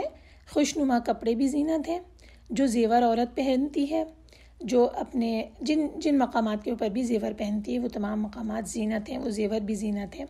اور اس کے علاوہ مزید اپنے کو خوبصورت بنانے کے لیے عورت جو کچھ کرتی ہے وہ سب بھی زینت میں شمار ہو جاتا ہے، بناؤ سنگار میں شمار ہو جاتا ہے. آگے یہ کہتی ہے کہ الا ما ظہر منہا، سوائے اس کے جو اس میں سے ظاہر ہو جائے. اس کے بارے میں مفسرین لکھ رہے ہیں کہ عورت خود زینت کا اظہار یا نمائش نہیں کرے مگر جو چیز ظاہر ہو جائے. مثال کے طور پر جس چادر کو اس نے اوڑھا ہوا ہے وہ اس کا کوئی حصہ کھل جائے، یا وہ چادر جس سے اس نے اوڑھا ہوا ہے، جس سے اس نے پردہ کیا ہوا ہے، بذات خود وہ تو نظر آئے گی ہی آئے گی. یا کبھی اس کے نیچے سے کوئی جسم کا حصہ اگر جھلک جائے نہ چاہتے ہوئے تو اللہ تعالیٰ نے اس کے اوپر گرفت نہیں کی. اگلا جو حکم ہے وَلْيَضْرِبْنَ بِخُمُرِهِنَّ عَلَى جُيُوبِهِنَّ، اس کے بارے میں لکھ رہے ہیں کہ اوڑھنیوں کو یعنی چادروں کو اپنے سینوں پر اوڑھ لیا کریں اور اپنے سینوں کو چھپا لیں تاکہ زمانے جاہلیت کی عورتوں کی طریقے سے باہر نہ نکلیں. زمانے جاہلیت میں عورتیں کیا کرتی تھیں کہ جب عورت کوئی مردوں کے پاس سے گزرتی تو اپنے سینے کو کھول کر گزرتی تھی، اسے چھپاتی نہ تھی. اور بعض اوقات وہ اپنی گردن پر بالوں کی چٹیاں اور کانوں کی بالیاں ان کو ننگا کر لیا کرتی تھیں. اللہ تعالیٰ نے مومن عورتوں کو حکم دیا کہ وہ ان کو چھپائیں. اور اسی طرح سورہ احزاب کی آیات آئی، اے پیغمبر اپنی بیویوں اور بیٹیوں اور مسلمانوں کی عورتوں سے کہہ دیں کہ اپنے اوپر اپنی چادریں لٹکا لیا کریں، یہ امر اس کے زیادہ قریب ہے کہ وہ پہچان لی جائیں اور ستائی نہ جائیں۔ پھر آگے یہ لکھ رہے ہیں کہ اللہ تعالیٰ نے کہا ہے بخمرہن، تو خمرن خمارن کی جمع ہے، اور اس سے مراد ہر وہ کپڑا ہے جس سے سر کو ڈھانپا جائے، جنہیں آج کل اوڑھنیاں کہہ دیا جاتا ہے۔ اچھا، پھر مفسرین لکھتے ہیں کہ وَلْيَضْرِبْنَ کے معنی ہیں کہ وہ باندھ لیں، عَلَى جُيُوبِهِنَّ کے معنی ہیں کہ اپنے گریبانوں پر۔ گریبان یعنی کون سا حصہ ہے؟ سینے اور چھاتی کا حصہ ہے، یعنی بوسمز۔ پھر یہاں پہ حضرت عائشہ کی روایت آتی ہے کہ اللہ تعالیٰ پہلی مہاجر عورتوں پر رحم فرمائے کہ جب اللہ نے یہ حکم نازل فرمایا وَلْيَضْرِبْنَ بِخُمُرِهِنَّ عَلَى جُيُوبِهِنَّ، تو انہوں نے اپنی چادروں کو چیر کر ان کی اوڑھنیاں بنا لیں۔ اچھا، یہ جو خمار عورتوں نے بنائے یہ کس نوعیت کے تھے؟ اس کے بارے میں حضرت عائشہ ہی کی روایت سے پتہ چلتا ہے کہ عورتوں نے باریک کپڑے چھوڑ کر اپنے موٹے موٹے کپڑے چھانٹے اور ان سے یہ خمار بنائے۔ آئیے اگلے ٹکڑے کی طرف چلتے ہیں، جس میں یہ ہے کہ عورتیں کس کس کے سامنے اپنے زینت کا اظہار کر سکتی ہیں۔ یہاں ان لوگوں کی لسٹ آ گئی ہے جس حلقے میں ایک عورت اپنی پوری زینت کے ساتھ اپنی زینت کو آزادی کے ساتھ کھول سکتی ہے، اور زینت میں جیسے کہ ابھی ہم نے کہا کہ اس کے کپڑے، اس کے زیور کے وہ مقامات جہاں پہ زیور پہنے جاتے ہیں وہ اس میں شامل ہو گیا۔ اب اس حلقے سے باہر جو لوگ ہیں، چاہے وہ رشتہ دار ہوں یا اجنبی ہوں، ان کے پاس یہ جائز نہیں ہے کہ عورت زیب و زینت کے ساتھ آئے۔ اب یہ لسٹ جو اللہ تعالیٰ نے دی ہے جس کے سامنے عورت زینت کے ساتھ آ سکتی ہے، اس میں سب سے پہلے شوہر، اور شوہر کے بعد باپ میں دادا پردادا، نانا پرنانا، اور اس سے اوپر سب شامل ہو گئے۔ اور اسی طرح اس کے بعد ہے شوہر کا باپ یعنی سسر میں جو ہے وہ شوہر کا باپ، اس کا دادا، اس کا پردادا اور اوپر تک اس طرح سب شامل ہو گئے۔ اس کے بعد اپنے بیٹے میں پوتے بھی آ گئے، اس کے پوتے کے پر پوتے بھی آ گئے، اسی طرح نواسے آ گئے، پر نواسے آ گیا نیچے تک۔ اس کے بعد کی کیٹیگری ہے شوہروں کے بیٹے کے ساتھ شوہروں کے پوتے پر پوتے وغیرہ سب آ گئے۔ اس کے بعد اپنے بھائی، بھائیوں میں تینوں قسم کے بھائی آ جائیں گے، یعنی جو کہ ماں اور باپ دونوں کی طرف سے بھائی بنے ہیں، یا جو باپ کی طرف سے بھائی ہیں، یا جو ماں کی طرف سے بھائی ہیں۔ بھائیوں کے بعد بنی اخوانہن کہا گیا، بنی اخوان یعنی بھائیوں کے بیٹے، بنی اخواتہن کا مطلب ہے بہنوں کے بیٹے۔ تو یہ بھائیوں کے بیٹے اور بہنوں کے بیٹے میں بھی جیسا کہ ہم نے بتایا کہ ان کے پوتے پر پوتے بھی شامل ہیں، نواسے پر نواسے بھی شامل ہیں۔ یہ کیٹیگری ہے نسائہن کا مطلب ہے کہ ان کی عورتیں۔ نسائہن کے بارے میں مختلف روایات ہیں، خلاصہ یہ کہ شریف، باحیا، نیک اتوار عورتیں جو معروف اور قابل اعتماد ہوں، ان سے مسلمان عورتیں پوری طرح بے تکلف ہو سکتی ہیں۔ کچھ فقہا نے کہا ہے کہ ان کا مسلم ہونا ضروری ہے ان عورتوں کا، کچھ نے کہا کہ وہ خواہ غیر مسلم ہی ہوں، لیکن اگر وہ باحیا ہوں اور نیک اتوار ہوں اور معروف ہو کہ وہ نیک عورتیں، تو ان کے ساتھ زینت کا اظہار کیا جا سکتا ہے۔ ایسی عورتیں جن کا کردار مشکوک ہو، ان کے سامنے مسلمان عورت کو اپنی زینت کا اظہار نہیں کرنا چاہیے۔ اس میں مختلف مفسرین کا خیال یہ ہے کہ کسی بھی کافر عورت کے سامنے اظہار زینت نہیں کرنا چاہیے۔ رسول پاک صلی اللہ علیہ وسلم کا حکم ہے، ترجمہ: کوئی عورت کسی عورت کے جسم کے ساتھ جسم کو نہ لگائے کہ وہ اس کی اپنے شوہر کے سامنے اس طرح تعریف کرنے لگے گویا وہ اسے دیکھ رہا ہو۔ اس حکم سے یہ بات پتہ چلی کہ کسی بھی مسلمان عورت کے لیے جائز نہیں کہ دوسری عورت کے حسن کا بیان کرے۔ اگر کسی عورت کو، مسلمان عورت کو یہ شک ہو کہ جن عورتوں میں وہ اٹھ بیٹھ رہی ہے وہ اس کی محاسن باہر جا کر بیان کریں گی، تو پھر وہ ان کے سامنے اظہار زینت نہ کرے اور احتیاط برتے۔ کیٹیگری ہے او ما ملکت ایمانہن، یا ان پر جن کے مالک ہوئے ان کے دائیں ہاتھ۔ مفسرین لکھ رہے ہیں کہ اس سے مراد لونڈیاں ہیں، اور کچھ یہ بھی کہہ رہے ہیں کہ اس سے مراد مرد غلام ہیں۔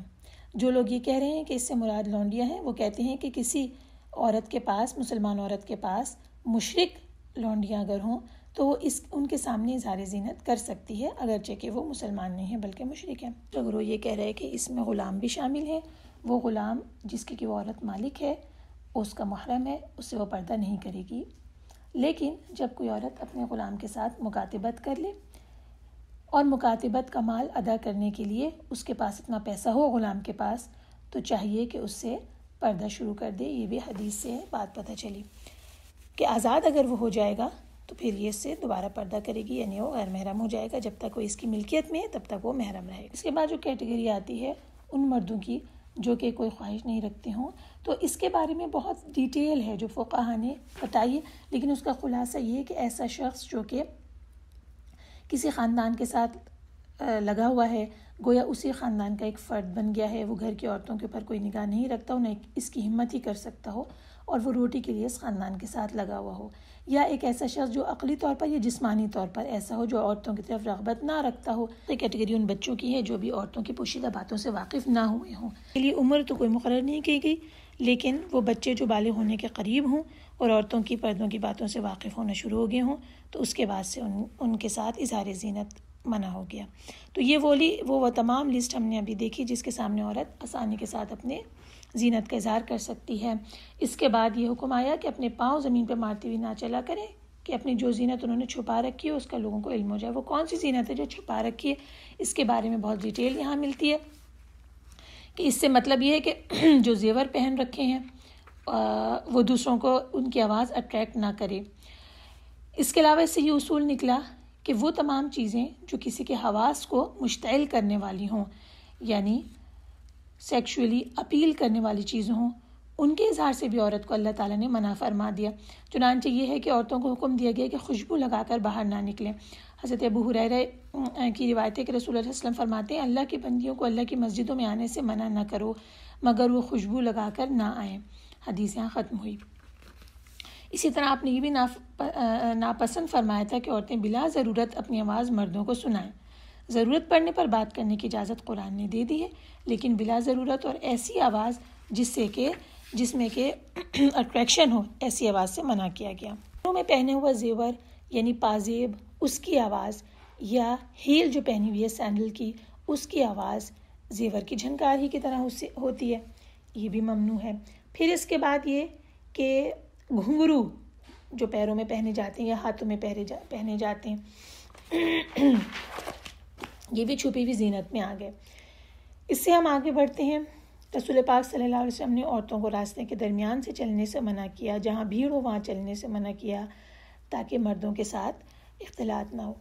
اب ہم آج کل کے زمانے پہ آ جاتے ہیں کہ اگر ایک مومن عورت اپنے دل کو ٹٹول کے دیکھے گی تو وہ تمام میڈیمز جس کے ذریعے سے اس کے جذبات کا یا کسی قسم کی اٹریکشن کا مرد کو جو چیز اپیل کرے اس کا اظہار ہوتا ہے، وہ ان تمام چیزوں کو پردے کی کیٹیگری میں لائے گی اور ان تمام چیزوں سے رک جائے گی.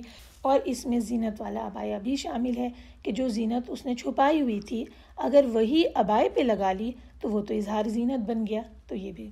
اس کے علاوہ یہ کہ جو ٹیکسٹ میسیجز ہوتے ہیں جس میں اپنے جذبات کا اظہار ہوتا ہے، ایموجیز ہوتی ہیں، تو کسی بھی غیر محرم کے سامنے ان جذبات کا اظہار چاہے وہ جس میڈیم کے ذریعے بھی ہوں، یہ اسی میں آ گیا کہ وہ زینت میں آ گیا جو عورت نے چھپائی ہوئی ہے.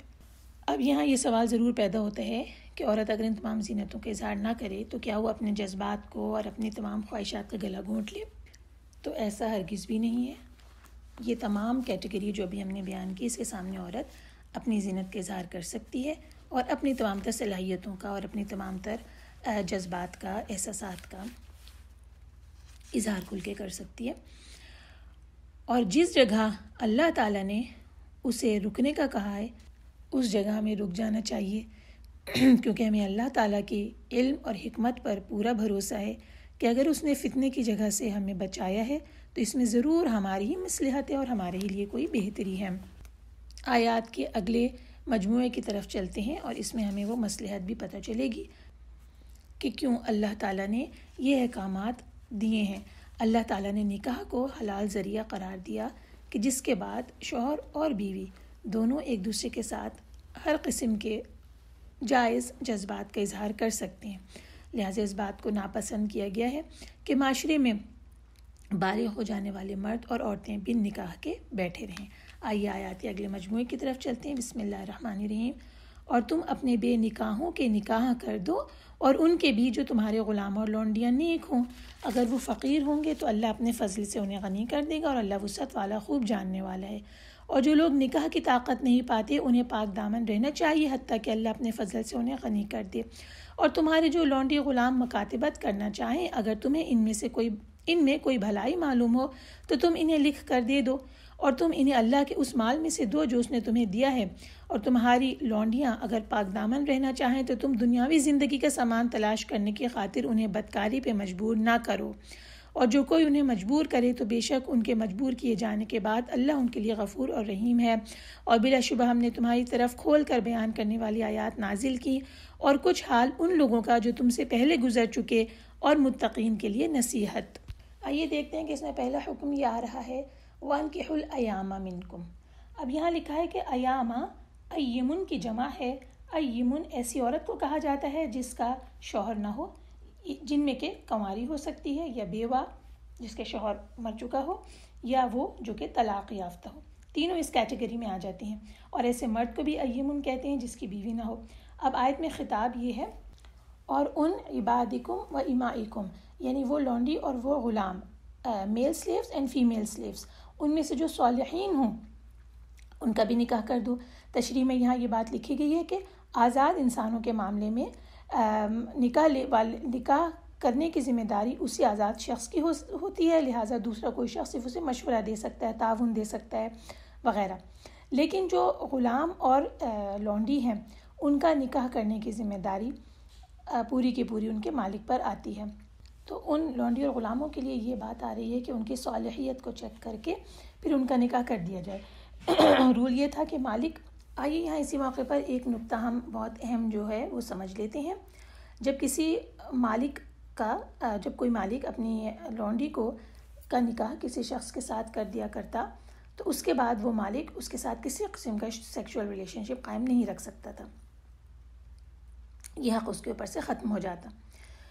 ہم یہاں دیکھ لیتے ہیں کہ رسول اللہ صلی اللہ علیہ وسلم کے زمانے میں کس قسم کے غلام ہوا کرتے تھے۔ رسول اللہ صلی اللہ علیہ وسلم کے زمانے میں قدیم زمانے سے 3 طرح کے غلام چلے آ رہے تھے۔ ایک تو وہ غلام جو جنگ کے دوران قیدی بن کر آیا کرتے، دوسرے وہ جو اس زمانے میں آزاد آدمیوں کو پکڑ کر غلام بنایا جاتا اور انہیں بیچ دیا جاتا تھا، اور تیسرے وہ تھے جو نسلوں سے غلام چلے آ رہے تھے جن کے بارے میں کچھ پتہ نہیں تھا کہ کب ان کے آباء و اجداد کو غلام بنایا گیا تھا۔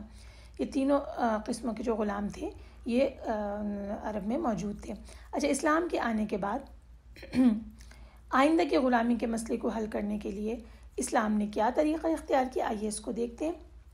ایسا نہیں ہوا کہ اچانک ہی تمام قسم کے جو غلام ہیں ان کی حقوق ملکیت کو ساقط کر دیا جاتا، یعنی یہ کہہ دیا جاتا کہ اب ان کے مالک کو کوئی حق ہی نہیں ہے کہ یہ غلام رکھیں، اور ساروں کو آزاد کر دیا جاتا۔ اس سے پورا معاشرتی نظام مفلوج ہو جاتا، بہت مشکل پیش آتی، فساد مچ جاتا۔ تو اس میں کیا ہوا، اس مسئلے کو کس طرح سے حل کیا گیا کہ سب سے پہلی چیز کہ اسلام میں فک رقبہ کی ایک زبردست اخلاقی تحریک شروع ہوئی، اور یہ تلقین کی گئی کہ غلاموں کو آزاد کریں۔ اس کے لیے یہ تھا کہ مکاتبت کا بھی ایک طریقہ تھا جس میں یہ تھا کہ وہ غلام خود اتنے پیسے اگر دے دے گا، کچھ مقررہ پیسے، تو اس کے بعد وہ آزاد کر دیا جائے گا۔ اور لوگ بھی اس طرح کیا کرتے تھے، جو غنی لوگ تھے وہ غلاموں کو خرید کے انہیں آزاد کر دیا کرتے تھے۔ اور اسی طرح مذہبی احکامات میں اور کتنے سارے گناہوں کے کفارے میں گردنوں کے چھڑوانے کا ذکر آیا، لہٰذا اللہ تعالیٰ کے پاک بندے آخرت کی نجات کے لیے غلاموں کو آزاد کرنے لگے۔ اور ایسا ہوا کہ رسول اللہ صلی اللہ علیہ وسلم نے خود 63 غلاموں کو آزاد کیا ہے۔ رسول اللہ صلی اللہ علیہ وسلم کے چچا حضرت عباس نے 70 غلاموں کو آزاد کیا، حکیم بن حزام صحابی نے 100 غلاموں کو آزاد کیا۔ اسی طرح یہ غلام آزاد ہوتے چلے گئے، یہاں تک کہ خلفائے راشدین کا زمانہ جب ختم ہونے کے قریب ہوا تو تمام کے تمام جو پرانے غلام تھے جو صدیوں سے چلے آ رہے تھے وہ رہا ہو چکے تھے۔ دوسری کیٹیگری جو یہ تھی کہ آزاد انسانوں کو پکڑ کے غلام بنایا جاتا تھا، اسلام نے اسے قطعی حرام قرار دے دیا، اور اس کے بعد سے کسی بھی آزاد شخص کو کبھی غلام نہیں بنایا گیا۔ اور تیسری جو کیٹیگری ہے کہ جنگی قیدی بطور غلام دیے جاتے تھے، اسے جاری رکھا گیا۔ جائز کیٹیگری ہے، یہ ہمیشہ کے لیے ہے، قیامت تک کے لیے ہے۔ اب اس کی صورتحال ختم ہو چکی ہے، لیکن اگر کہیں بھی اسلامی حکومت کی جہاد دوسری کافر حکومت کے ساتھ ہوگا اور ایسی کوئی صورت پیدا ہوگی جس میں جنگی قیدیوں کی، تو پھر اسلامی حکومت کو اس بات کی آزادی ہے کہ وہ اس بارے میں فیصلہ کرے کہ ان جنگی قیدیوں کے ساتھ اسلام کی روح سے کیا کیا جائے گا۔ اچھا، اس کے بعد یہ آیا کہ پرانے زمانے میں یہ ہوتا تھا کہ جو ان کی لونڈیاں ہوا کرتی تھیں ان کو مالک کیا کرتے تھے کہ دو چیزیں کرتے تھے. ایک تو یہ کہ اپنی نوجوان لونڈیوں کے اوپر ایک بھاری رقم عائد کر دیتے کہ ہر مہینے اتنا کما کر ہمیں لا کر دو, جیسے بھی کماؤ. تو وہ بیچاریاں بدکاریاں کرتی تھیں, یعنی کہ پروسٹیٹیوشن کرتی تھیں, اور اس کا جو رقم آتی تھی وہ اپنے مالک کو دے دیتی. اور دوسرا طریقہ یہ تھا کہ لوگ اپنی جوان اور خوبصورت لونڈیوں کو باقاعدہ طور پر اس کام کے لیے بٹھا دیا کرتے تھے اور ان کے دروازوں پہ جھنڈے لگا دیا کرتے تھے. بڑے بڑے معزز رئیس آتے اور یہ اس کے ذریعے سے دولت کماتے, مالک کے ذریعے سے دولت کماتے. پروسٹیٹیوشن کا ایک پورا کا پورا بزنس تھا جو یہ لوگ چلاتے تھے. یہاں اس آیات میں یہ فرمان اللہ تعالیٰ کی طرف سے آ گیا اور اس کو ممنوع قرار دے دیا گیا. رسول اللہ صلی اللہ علیہ وسلم نے بتا دیا کہ اسلام میں قحبہ کری کے لیے کوئی گنجائش نہیں ہے. اور دوسرا حکم آپ نے یہ دیا کہ زنا کے ذریعے سے حاصل ہونے والی آمدنی حرام ہے, ناپاک ہے اور یہ قطعی ممنوع ہے. یہ بھی اللہ تعالیٰ نے اسے بتا دیا کہ جو کہ انہیں مجبور کرے تو اس جبر کے بعد اللہ غفور رحیم ہے, یعنی کہ وہ عورتیں جن کو مجبور کیا جائے وہ یہ کام کریں, اللہ تعالیٰ ان پہ مواخذہ نہیں کریں گے, ان کے لیے غفور اور رحیم ہے. اب آپ یہ دیکھیے کہ یہاں اللہ تعالیٰ نے شادی کرنے کے لیے ترغیب دی ہے اور ساتھ میں یہ بھی کہا ان یکونوا فقراء یغنیہم اللہ من فضلہ, اگر وہ مفلس ہوں گے تو اللہ انہیں اپنے فضل سے خوشحال کر دے گا. یہاں فرما رہے ہیں کہ اللہ تعالیٰ نے اس آیت میں در حقیقت شادی کی ترغیب دی. آزاد اور غلام سب لوگوں کے لیے شادی کی ترغیب دی جا رہی ہے اور شادی کرنے کی وجہ سے خوشحالی کا وعدہ فرمایا جا رہا ہے. اور جو یہ کہا گیا کہ اگر مفلس ہوں گے تو اللہ انہیں اپنے فضل سے خوشحال کر دے گا, یہ اللہ تعالیٰ کی طرف سے وعدہ ہے کہ اس شادی کے نتیجے میں اللہ تعالیٰ انہیں اپنے فضل سے نوازے گا. ایک حدیث میں یہ الفاظ ہے ترجمہ, 3 آدمیوں کا حق ہے کہ اللہ تعالیٰ ان کی مدد فرمائے. وہ مکاتب جو اپنی غلامی کی قیمت ادا کرنا چاہتا ہے, وہ نکاح کرنے والا جس کا ارادہ عفت اور پاک دامنی کا حصول ہو, اور اللہ کے راستے میں جہاد کرنے والا غازی. حدیث کے الفاظ ختم ہوئے. یعنی ایسا غلام جو کہ اپنے مالک سے طے کر لے گا تو اللہ تعالیٰ مدد کریں گے اور اس کو اس قیمت کے ادا کرنے میں اس کو فضل عطا کریں گے اپنا. اور ایک شخص جس نے نکاح کا ارادہ کیا اور ارادہ اس لیے کیا کہ وہ جائز طریقے سے اپنی خواہش کو پورا کرنا چاہتا ہے, اللہ تعالیٰ اس کی مدد کریں گے, اسے غنی کریں گے. اور اسی طرح اللہ کے راستے میں جہاد کرنے والا. ایک اور حدیث ہے جس میں اس شخص کے بارے میں بھی بتا دیا گیا کہ جو اس کی استطاعت نہ رکھتا ہو وہ کیا کرے. حدیث کے ترجمہ پیش کرتی ہوں. نوجوانوں, تم میں سے جو شخص شادی کر سکتا ہو اسے کر لینی چاہیے, کیونکہ یہ نگاہ کو بد نظری سے بچانے اور آدمی کی عفت قائم رکھنے کا بڑا ذریعہ ہے. اور جو استطاعت نہ رکھتا ہو وہ روزے رکھے, کیونکہ روزے آدمی کی طبیعت کا جوش ٹھنڈا کر دیتے ہیں. بخاری اور مسلم میں حدیث کے الفاظ ختم ہوئے. اب یہ دیکھ لیجئے کہ پیچھے سے جو معاشرتی احکامات چلے آ رہے ہیں غض بصر کرنے کے اور اپنے فروج کی حفاظت کرنے کے یعنی پرائیویٹس کی حفاظت کرنے کے, اس کو قائم رکھنے کے لیے, اس پر عمل کرنے کے لیے اللہ تعالیٰ نے کیا کہا ہے, کیا آسانی دی ہے کہ نوجوانوں کی شادی کرا دی جائے. جب وہ شادی کر لیں گے تو نگاہ بھی بری جگہوں سے بچے گی اور اس کے ساتھ ہی ان کی حفاظت بھی ہوگی, ان کی عفت کی. پھر بہت سے لوگ معاشرے میں ایسے ہوں گے جو کسی بھی ریزن سے استطاعت نہ رکھتے ہوں گے. عورتیں بھی ایسی ہو سکتی ہیں, مرد بھی ایسے ہو سکتے ہیں. ان کے لیے حکم یہ آیا کہ وہ روزے رکھیں, کیونکہ جب تک کہ شادی نہیں ہو اور نکاح کا عمل نہ ہو اس سے باہر ہر قسم کی چیز کو ممنوع قرار دے دیا گیا, حرام قرار دے دیا گیا. تو اس بات کی بہت توقع ہو سکتی ہے کہ مرد یا عورت حرام میں پڑ جائے خدا نخواستہ. اس کے لیے بتا دیا گیا کہ روزے رکھے, اس سے یہ جو سیکشول اپیل ہے اندر سے جو اٹھ رہی ہوتی ہے اس میں کمی آتی ہے اور اللہ تعالیٰ کا قرب بھی حاصل ہوتا ہے اور نیکی کی طرف طبیعت مائل ہوتی ہے. اس کے ساتھ ساتھ اس میں ایک پوائنٹ یہ بھی ہے کہ جو لوگ عمر ہونے کے باوجود, استطاعت ہونے کے باوجود نکاح نہیں کریں گے اور ناجائز طریقے سے اپنی ان خواہشات کو پورا کر رہے ہوں گے تو اس کی وجہ سے معاشرے میں جو فساد پیدا ہوگا اور معاشرے میں جو گند اچھلے گی اس سب کی ذمہ دار بھی وہ لوگ ہوں گے جنہوں نے نکاح کی طاقت رکھنے والوں کو نکاح کے لیے سہولت نہیں دی, آسانی نہیں دی اور ان کے نکاح نہیں کیے. اب یہاں آیت کا اگلا آخری ٹکڑا آ رہا ہے کہ اللہ تعالیٰ سخت الفاظ میں یہ بتا رہے ہیں کہ جو پیچھے ساری ہدایات آ گئی ہیں یہ ان کی حیثیت کیا ہے. ہم نے صاف صاف ہدایت دینے والی آیات تمہارے پاس بھیج دی ہیں اور ان قوموں کی عبرتناک مثالیں بھی ہم تمہارے سامنے پیش کر چکے ہیں جو تم سے پہلے ہو گزری ہیں, اور وہ نصیحتیں ہم نے کر دی ہیں جو ڈرنے والوں کے لیے ہوتی ہیں. بڑے سخت الفاظ ہیں, یہاں لکھا ہوا ہے کہ اس حکم نامے کے اختتام پر اس سے زیادہ سخت تنبیہ کے الفاظ اور کوئی نہیں ہو سکتے تھے. ذرا ان تعلیمات کا خلاصہ دیکھ لیتے ہیں. زنا, قذف, لعان کا قانون بدکار مردوں اور عورتوں سے اہل ایمان کو شادی نہ کرنے کی ہدایت، شریف لوگوں پر بے بنیاد تہمت لگانے والوں اور معاشرے میں برائی اور فحاشی پھیلانے والوں کو روکا گیا ہے۔ پھر مردوں اور عورتوں کو غض بصر کا حکم دیا گیا، اپنی پرائیویٹس کی حفاظت کا حکم دیا گیا۔ اس کے بعد عورتوں کے پردے کے احکامات آ گئے۔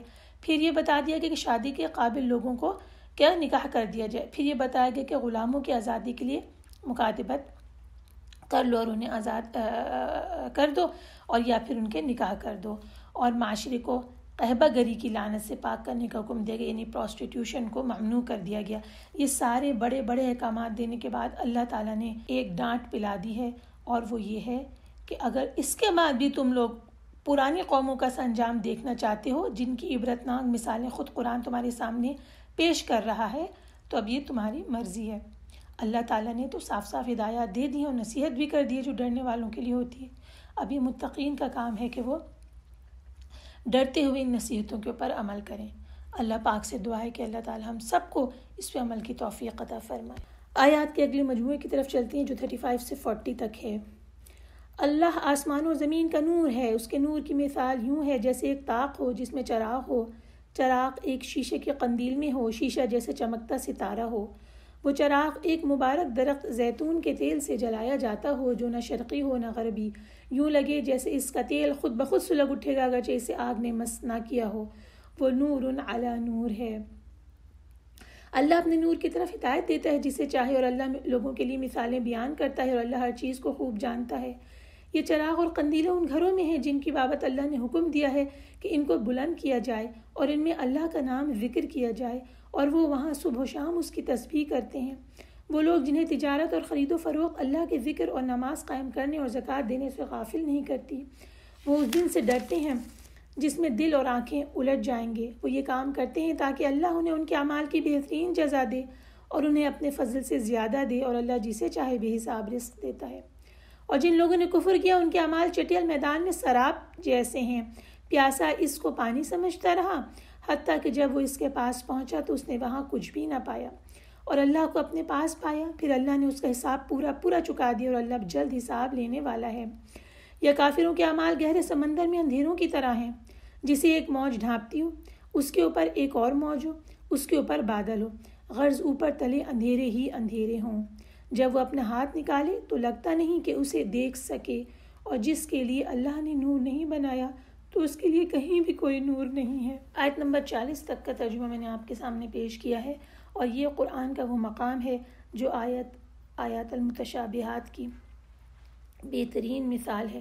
یہ وہ آیات ہیں جن کے اصل معنی اللہ کے علاوہ کوئی نہیں جانتا۔ مختلف تفاسیر سے ہم انہیں پڑھتے ہیں اور سمجھنے کی کوشش کرتے ہیں جس حد تک مفسر نے لکھا ہے۔ مجھے بہترین کلام اس بارے میں تفسیر السعدی جو کہ عبد الرحمن بن ناصر السعدی رحمہ اللہ کی لکھی ہوئی ہے، اس سے میں آپ کے سامنے یہ بیان پڑھتی ہوں۔ بسم اللہ الرحمن الرحیم۔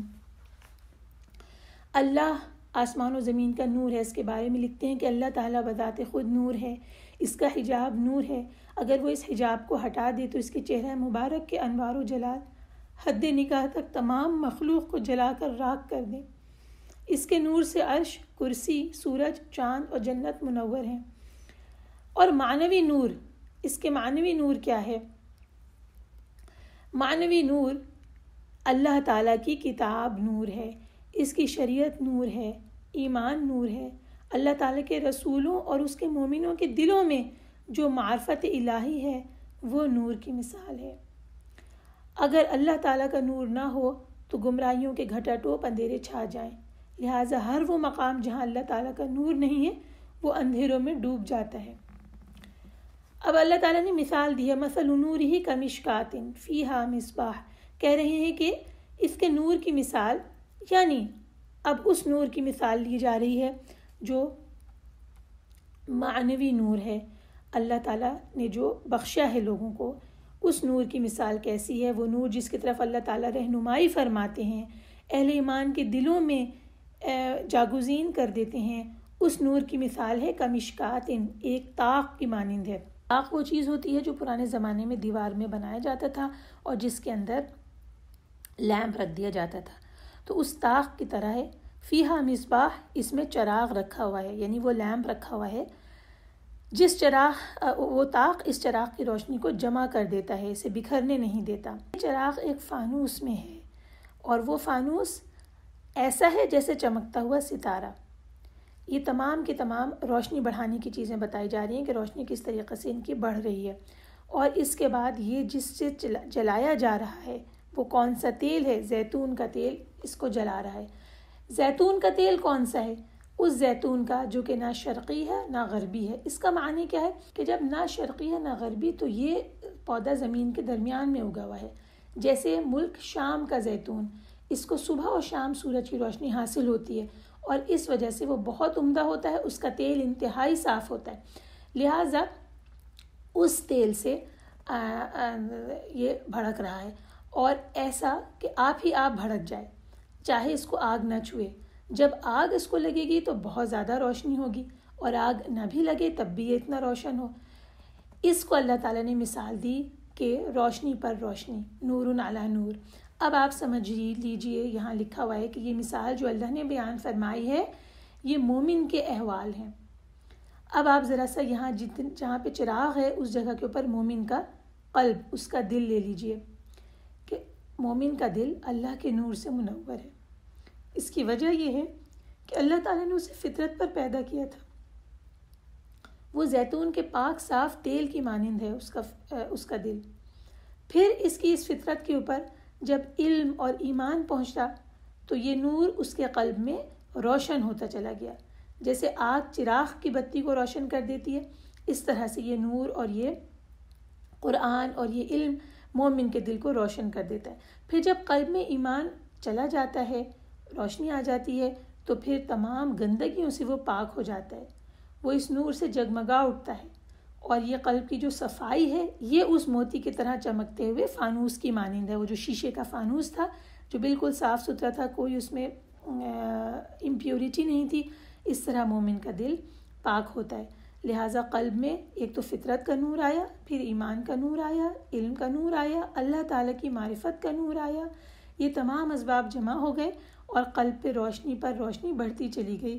اور چونکہ یہ سب نور اللہ تعالیٰ کی طرف سے ہیں اور ہر کسی میں اس نور کو قبول کرنے کی صلاحیت نہیں ہوتی، اس لیے آگے کی آیت یہ کہہ رہی ہے کہ یہدی اللہ لنورہ من یشاء، لنورہ وہ نور جو اللہ کا نور ہے، اس نور کی طرف رہنمائی اللہ تعالیٰ جس کی چاہتا ہے کر دیتا ہے، یعنی جسے چاہتا ہے وہ نور عطا فرما دیتا ہے، جسے چاہتا ہے وہ علم، وہ معرفت، وہ حق، وہ قرآن، سب کچھ عطا کر دیتا ہے۔ اور یہ مثال اللہ تعالیٰ نے بیان کر دی۔ آئیے اب اس کی اپوزٹ مثال لیتے ہیں جو اگلی آیات میں آ رہی ہے کہ جن لوگوں کو یہ نور نہیں ملا، جن کی طرف جو اس سے محروم رہ گئے، ان کا کیا حال ہے۔ اگلی جو آیات ہم نے پڑھی تھی کہ جن لوگوں نے کفر کیا ان کے اعمال سراب کی مانند ہیں۔ اس مثال میں یہ بیان کیا گیا کہ جاہل شخص جو علم نہیں رکھتا، اسے یہ لگتا ہے کہ وہ اعمال جو اچھے دکھائی دے رہے ہیں ان کی ظاہری شکل و صورت کی وجہ سے وہ دھوکے میں آ جاتا ہے اور اس کے نفس کی خواہش اسے برے کام بھی اچھے بنا کر دکھاتی ہے۔ بالکل پیاسے کی طرح، پیاسا پانی کا محتاج ہوتا ہے اور پانی کی طرف بھاگتا ہے، اسی طرح یہ شخص پانی سمجھتے ہوئے ان اعمال کی طرف بھاگتا ہے جنہیں وہ سمجھ رہا ہے کہ اچھے اعمال ہیں، لیکن قیامت کے روز جب اپنے اعمال کا سامنا کرے گا تو اس کو پتہ چلے گا کہ یہ تو سراب تھا اور یہاں پر کچھ بھی میرا جو نیک اعمال میں سمجھ رہا تھا میں لایا ہوں، کچھ بھی یہاں پر مجھے نہیں مل رہا ہے۔ اور وہاں پر وہ اللہ تعالیٰ کو حساب لینے کے لیے موجود پائے گا، کیونکہ اللہ تعالیٰ سے تو کوئی بھی عمل مخفی نہیں ہے، چاہے چھوٹا ہو چاہے بڑا، اور اللہ نے بتا دیا واللہ سریع الحساب، اور اللہ جلد حساب لینے والا ہے، یعنی یہ جلد یہ کام پورا ہونے والا ہے۔ یہ اللہ تعالیٰ نے ایک کافر کے اعمال کو سراب سے مثال دی ہے۔ پھر اس کے بعد کافر کے اعمال کی مثال دوسری آئی، دوسری کیا ہوئی؟ اندھیروں کی سی ہے جو نہایت گہرے سمندر کی تہ میں ہوں۔ لکھ رہے ہیں کہ یہ مثال کیا کہہ رہی ہے کہ جو کافر کا دل ہے جس میں ایمان کا نور نہیں ہے، ان کے دلوں کو تہ در تہ تاریکیوں نے ڈھانپ رکھا ہے۔ پہلے تو ان کی فطرت جو اللہ نے نیکی پر پیدا کی تھی، اس فطرت کو انہوں نے مسخ کیا، خراب کر دیا، تو ان کی طبیعت میں ایک تاریکی آ گئی۔ اس تاریکی کے اوپر ان کے اعمال کی تاریکی آئی، یعنی انہوں نے کفر کیا اللہ تعالیٰ سے، دوسری تاریکی آئی۔ پھر اس کے اوپر جہالت کی تاریکی آئی، جب انبیاء آئے اور انہوں نے علم دیا، کتاب دی، انہوں نے اسے ریجیکٹ کیا، تو یہ جہالت کی تاریکی آئی۔ اور پھر اس کے اوپر ان کے جو بد اعمال تھے وہ بڑھتے چلے گئے، تاریکیوں پر تاریکی بڑھتی چلی گئی۔ اب یہ جو کافر ہیں یہ ان اندھیروں میں حیران پریشان ہیں، اپنی جہالت میں صراط مستقیم سے بھٹکے ہوئے اور راستوں میں مارے مارے پھر رہے ہیں، اور وجہ اس کی کیا ہے کہ اللہ تعالیٰ نے ان کو اپنی توفیق سے محروم کر دیا ہے، ان کو اپنے نور سے محروم کر دیا ہے اور انہیں ان کے حال پر چھوڑ دیا ہے، جس کی وجہ سے کچھ انہیں نظر نہیں آتا کہ کیا کرنا ہے، اور بتا دیا کہ وَمَن لَّمْ يَجْعَلِ اللَّهُ لَهُ نُورًا فَمَا لَهُ مِن نُور، جس کے حصے میں اللہ نور نہ کرے تو اس کے لیے کوئی نور نہیں ہے۔ اللہ سے اس کے نور کی دعائیں کیجیے، اور اس کے ساتھ ساتھ پچھلی آیات میں یہ بھی بتا دیا گیا کہ اس نور کو حاصل کرنے کے لیے کہاں جائیں، گیا کہ یہ چراغ اور یہ قندیلیں ان گھروں میں ہیں کہ حکم دیا ہے اللہ نے کہ یہ بلند کیے جائیں اور ذکر کیا جائے ان میں نام اللہ کا۔ تو یہ کون سے گھر ہیں؟ یہ مسجدیں ہیں، وہ مسجدیں جو اللہ کو زمین کے حصوں میں سب سے زیادہ محبوب ہیں، اور مسجدوں کو آباد کرنے سے مطلب ان کو گندگی سے بھی پاک کرنا ہے اور ان میں صلاۃ کو قائم کرنا ہے اور ذکر کو قائم کرنا ہے۔ اور پھر یہ بتایا گیا کہ اسی طرح اللہ کا ذکر، اس کی عبادت، اس کو مدد کے لیے پکارا جائے، یہ تمام چیزیں اس میں آ گئیں۔ تسبیح سے مراد یہ ہے صلاۃ ادا کرنا، یعنی یہ وہ لوگ ہیں جو صبح و شام مسجدوں میں اللہ کی رضا کے لیے صلاۃ ادا کرتے ہیں، اس کی عبادت کرتے ہیں۔ اور یہ اس میں عورتیں بھی شامل ہو گئیں کہ عورتوں کو مسجدوں میں جانا ضروری نہیں ہے، لیکن نبی پاک صلی اللہ علیہ وسلم نے بتا دیا کہ ان کے گھر میں نماز پڑھنا مسجد میں نماز پڑھنے سے زیادہ بہتر اور افضل ہے، لہٰذا صلاۃ ادا کرنے والے مرد اور صلاۃ ادا کرنے والی عورتیں دونوں اس میں آ گئیں، اور اس کے بعد زکوٰۃ ادا کرنے والے وہ بھی اس میں آ گئے، اور پھر قیامت کی ہولناکیوں سے ڈرنے والے لوگ، اللہ کا تقویٰ کرنے والے لوگ۔ اللہ تعالیٰ ہمارے دلوں کو اپنے ایمان کی، اپنے نور کی طرف ہدایت عطا فرما دے، اور اللہ تعالیٰ ہمیں ہر قسم کی جہالت اور گمراہی سے ہمارے دلوں کو پاک کر دے۔ وآخر دعوانا الحمدللہ رب العالمین۔ السلام علیکم ورحمۃ اللہ وبرکاتہ۔ انشاءاللہ کل 41 آیت سے لے کے اختتام سورت تک پڑھیں گے۔